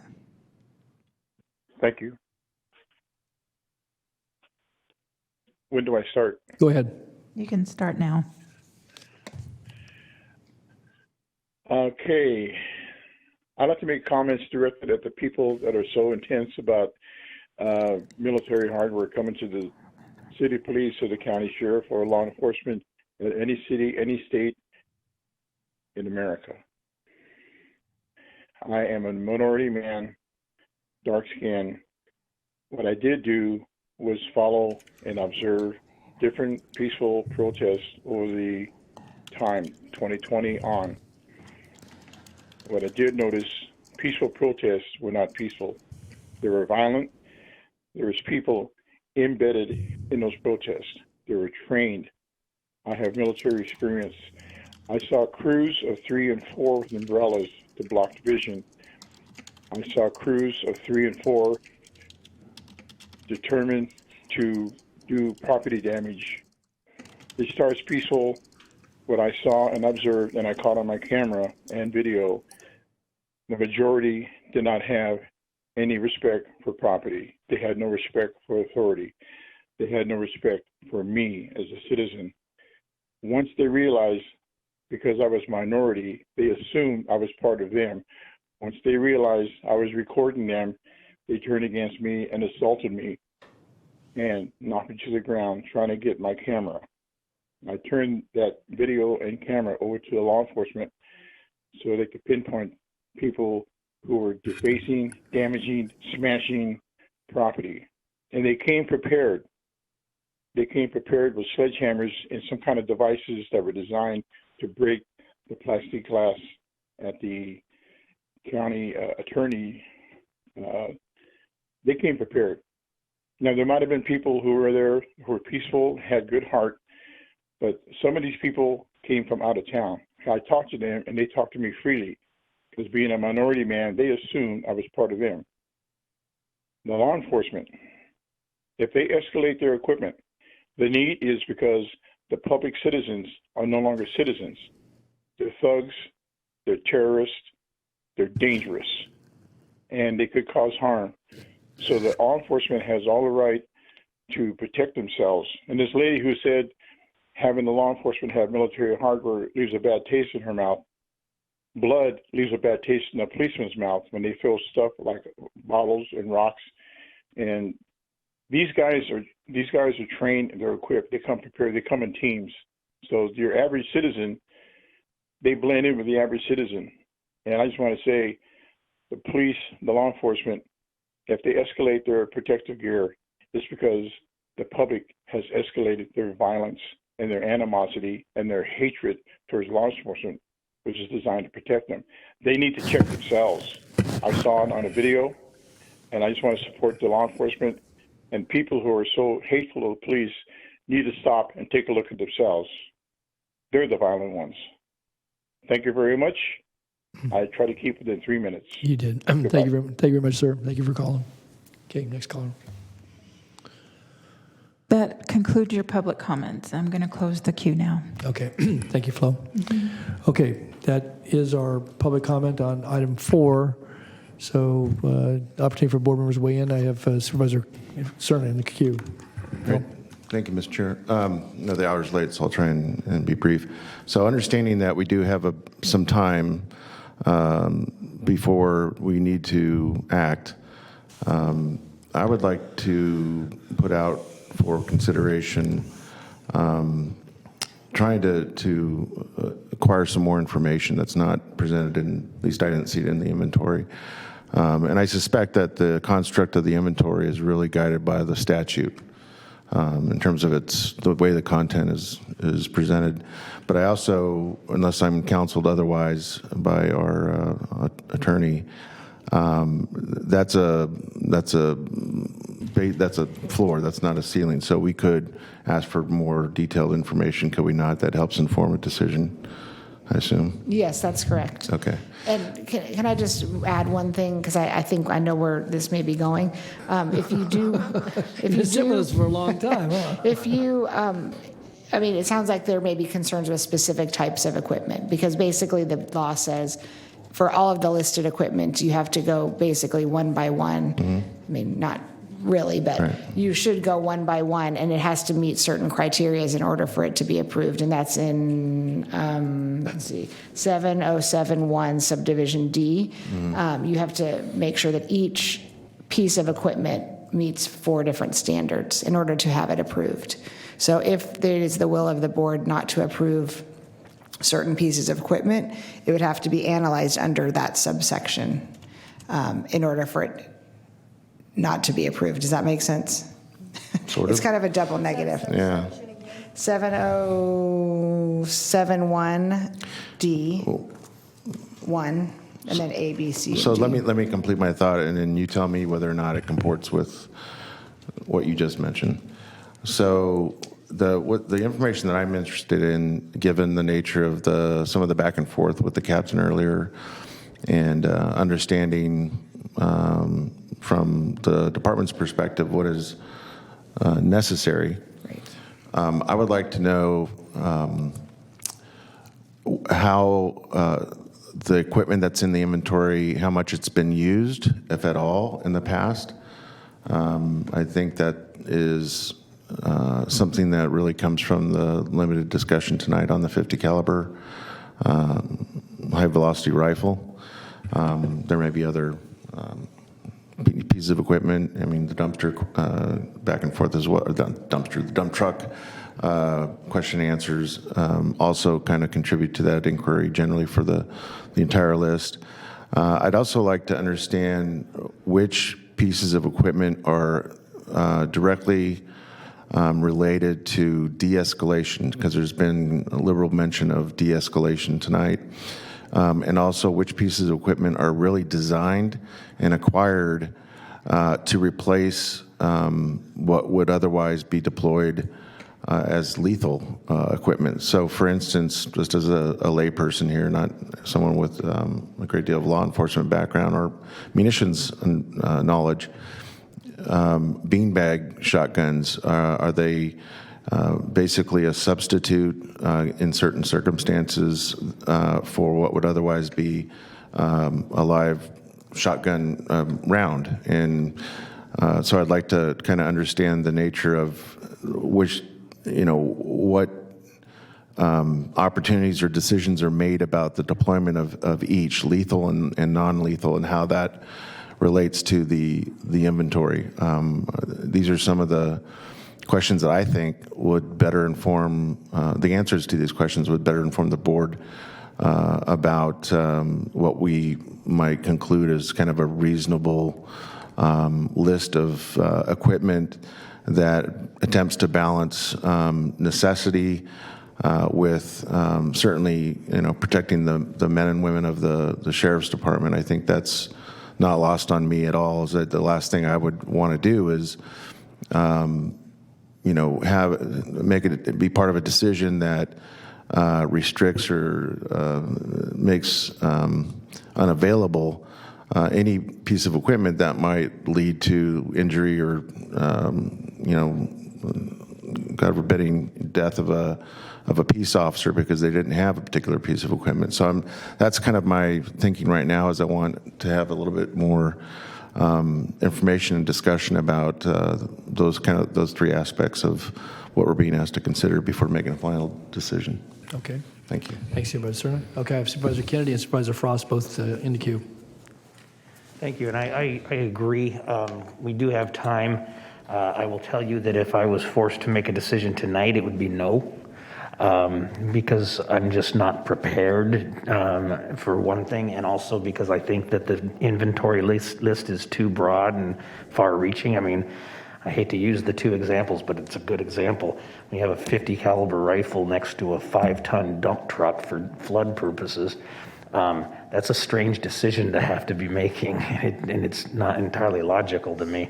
I know that Mr. Jones said that this is not militarization of the sheriff's department, but I kind of disagree there with some of these weapons, and I could be educated differently, but at this point, I do feel like this is over-militarization of the sheriff's department. Like Supervisor Cerna, the last thing I want to do, though, is make a decision that puts deputies at risk or the public at risk. So I would need a greater explanation of what this equipment is, what it does. I read the inventory list cover to cover. I got that, but there are more, policies of, when are they used? What's, what are lethal use policies to use these type of equipment?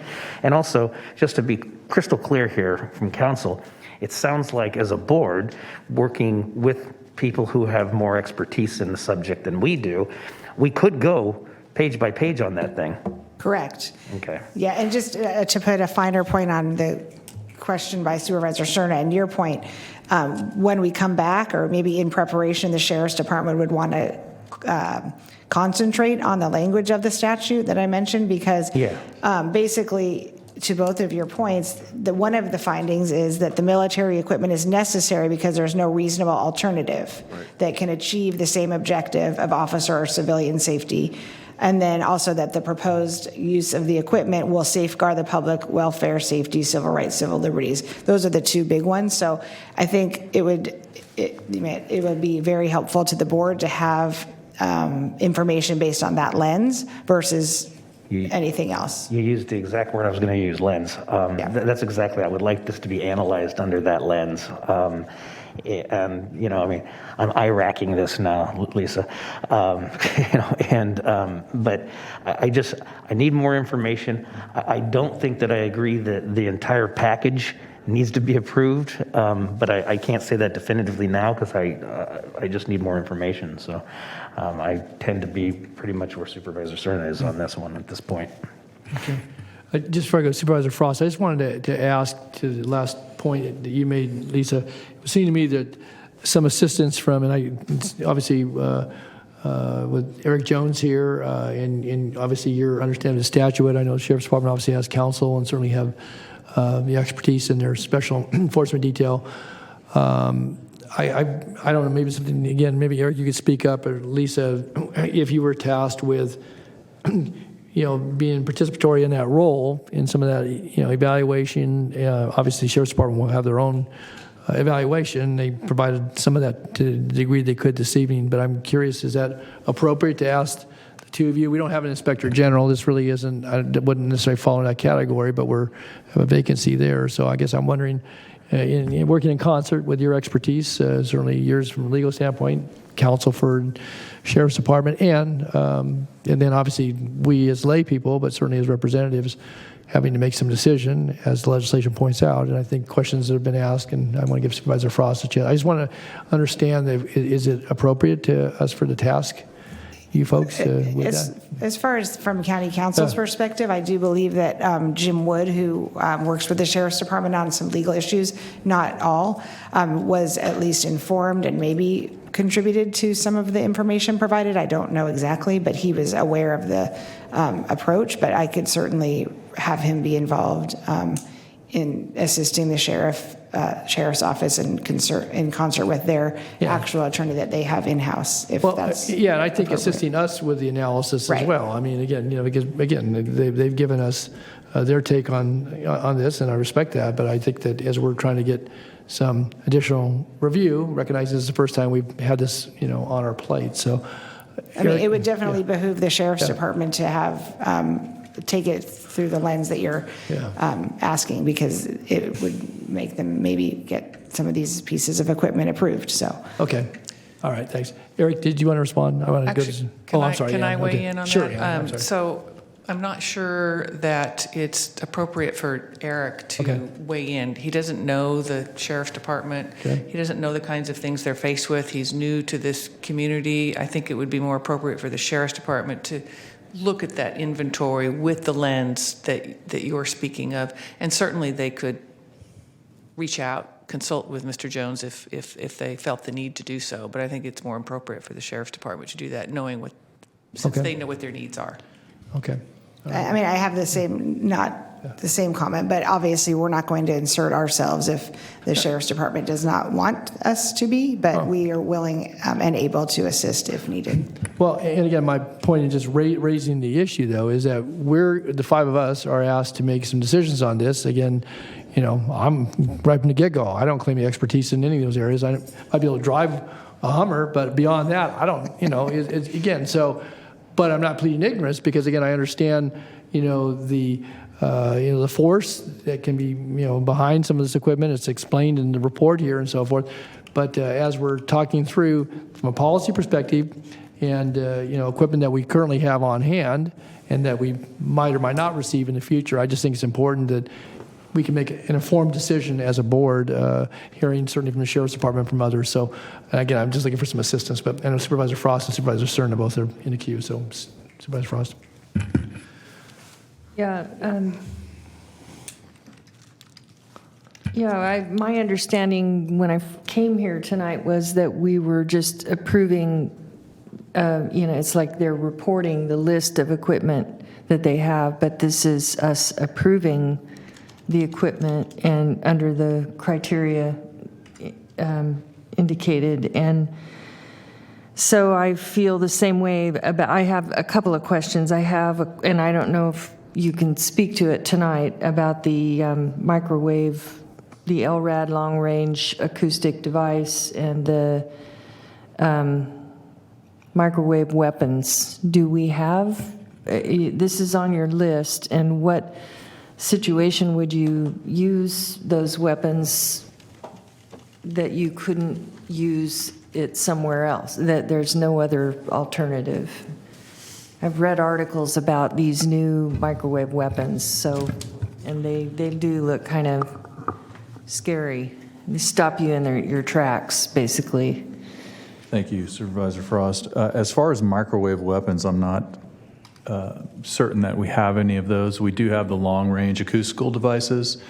We have 2 of them mounted on top of Folsom Dam, and then we use portable units for basically directed public announcements, where we used to use, if you can envision an old bullhorn, now we have the capability to direct negotiations in a critical incident.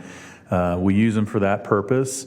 And generally, that's when we cannot establish communication with a wanted subject inside of a residence by utilizing a phone, a cell phone, or even some of the throw phones that we employ. So these are strictly PAs times 5, if you will. Okay, so those are not the EMS weapons, the new EMS weapons that we're reading about, microwave weapons. We do not have any of those, ma'am. Okay, but it lists taser, shockwave, microwave weapons on your list here. Under our inventory? Yes. What page are you on, Sue? Page 3. It's on attachment, military equipment inventory, attachment 3, page 3. Or page, yeah. Page 3 I have is It's at the bottom, it's the second to last page on the bottom. Starting at page 69, ma'am. Yeah. Oh, okay. It's in the index. I'm just looking at the index. I didn't look at the, this just has the index. Okay, I got it. I'm just looking at the index. So the index was for purposes of everything that's listed in AB 481. It doesn't necessarily mean that we have all of this equipment. Right. So if you forward to page 69 of our military equipment inventory that we've published online, you'll see the equipment that we actually have in our possession. And microwave devices is not listed under that equipment. Okay, so that could be the misunderstanding in public comment around the Yes, I did hear EMF. several instances of apparent misunderstanding of what we actually have in our possession. Okay, thank you. Okay. Well, what would you use something like that for if you did have it? I am not familiar with that equipment, so I can't It's tell you fairly new, I think. the implications of Yeah. of what it is used for. So I'm I not think you'd make popcorn with it. I'm asking a serious question. It is a real weapon, so, okay. I'm not familiar You don't have it. what use it's being employed. so. Okay. And just to that point, though, we could say, we don't want you to ever have that equipment. I mean, you don't have it, and you haven't requested it, and I think to the point, your policy could embody that if that ever became available and there was some interest, it's still in the purview of this board, as I understand it, now or in the future, say, we don't want you to have that piece of equipment, whatever that looks like, however that's functional, so, and you don't have it, so but I think that's part of the discussion, and I think as this rolls itself out, that's kind of looking forward, again, not to hamstring law enforcement, on the other hand, to recognize that there may be things that, have utility on the battlefield, but don't have utility, in our civilian peacekeeping. I'm curious how we can pick and choose and make decisions about the sheriff's operations. I thought we did not have purview over the sheriff's operations. We were just part of managing the budget, so. AB 481, which is the law that requires this hearing that we're having tonight, requires the board to do this.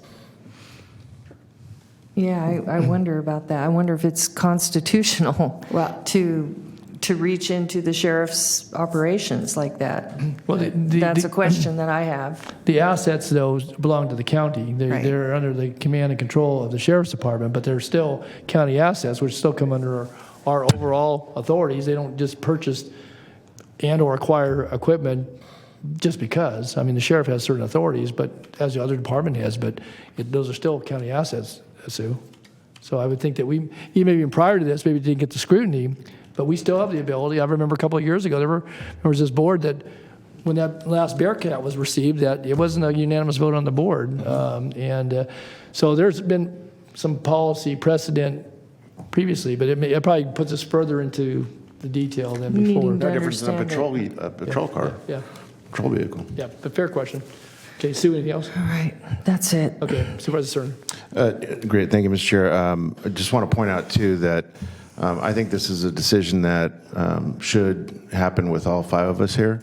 And with Mr. Desmond missing tonight, quite frankly, I don't think we have the unique benefit of having a supervisor that serves up here with us who actually has law enforcement background to perhaps provide some valuable insights about some of the utility of some of the equipment that we've been discussing, and maybe even some of his career experience with some of it. And I think we could all benefit from having a discussion with all of us here, but in particular having Supervisor Desmond active in that conversation. Okay. All right. Any other comments? Then I think we've had the presentation. I want to certainly thank everyone who's weighed in, and certainly the preparation went into the report.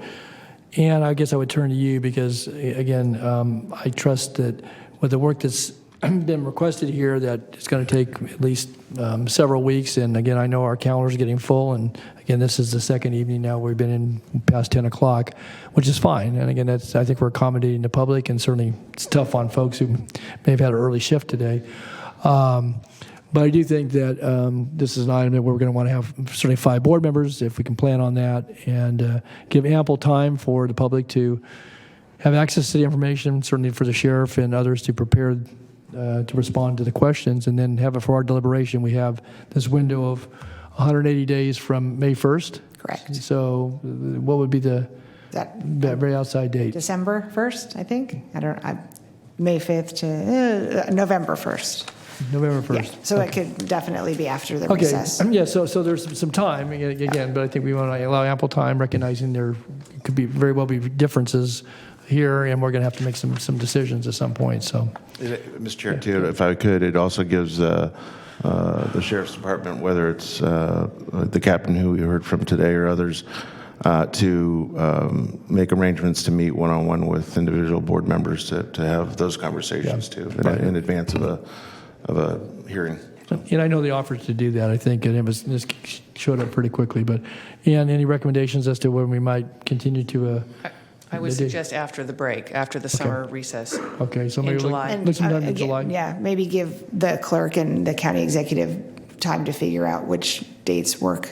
Okay. And meanwhile, obviously, they'll be working. The sheriff's department can work on the questions answered today or asked today. And so, and this obviously yesterday was on the consent calendar. Right. It's no longer a consent calendar item, so it would be a separate matter. And I think it was a useful discussion this evening. So we will look to mid-summer for a revisiting of this, and hopefully have ample time for everybody to prepare for the next time we hear this. So again, thanks to all of our callers, thanks to our sheriff's personnel, and to folks in the chambers this evening for your comments. So do we need a motion to continue this, or just? Yes. Well, I'll move that we continue this to a date uncertain yet in the midsummer. Okay. All right. We have a motion and a second. Clerk's okay with that, I'm sure. Who seconded? I'm sorry. Mr. Kennedy. He's so quiet over there. All right. Move to continue to a date uncertain, but sometime this summer. All right. It's duly noted. Please vote. Unanimous vote with those members present. Okay. Thank you all. And that concludes the business. We do have an adjournment this evening, and let's go to our announcements first. So, okay. I have a question for the captain. Ryan. If you have a question, you would answer. Okay, well, okay. Ryan. Okay, Ryan, we have an opportunity. We're just going to come back before the board. You can pose your question. You can, send an email to the sheriff's department. Okay, all right. Well, we're going to be back. This item wasn't settled this evening. It's coming back, Ryan. It's coming back to the board in July. So, okay, thank you. Thank you. Ryan, please. Okay, Madam Clerk. I don't have any further comments. Thank you. All right. Okay, members of the board, I know we have an adjournment. Any other announcements? Yeah, Supervisor Kennedy. Just one question for the chair. I may have missed this, but you brought up the Inspector General. At some point, could we get just an update on where we're at on that? Yes, we are out the recruitment firm has been selected. I actually have a meeting tomorrow at 4 o'clock with our human resources staff and to get a schedule. Again, I'm very intent on trying to get that back before our board. And I don't know, Ann, you may be able to help, but I know I've seen the recruitment brochure, and I believe it's prepared for circulation to.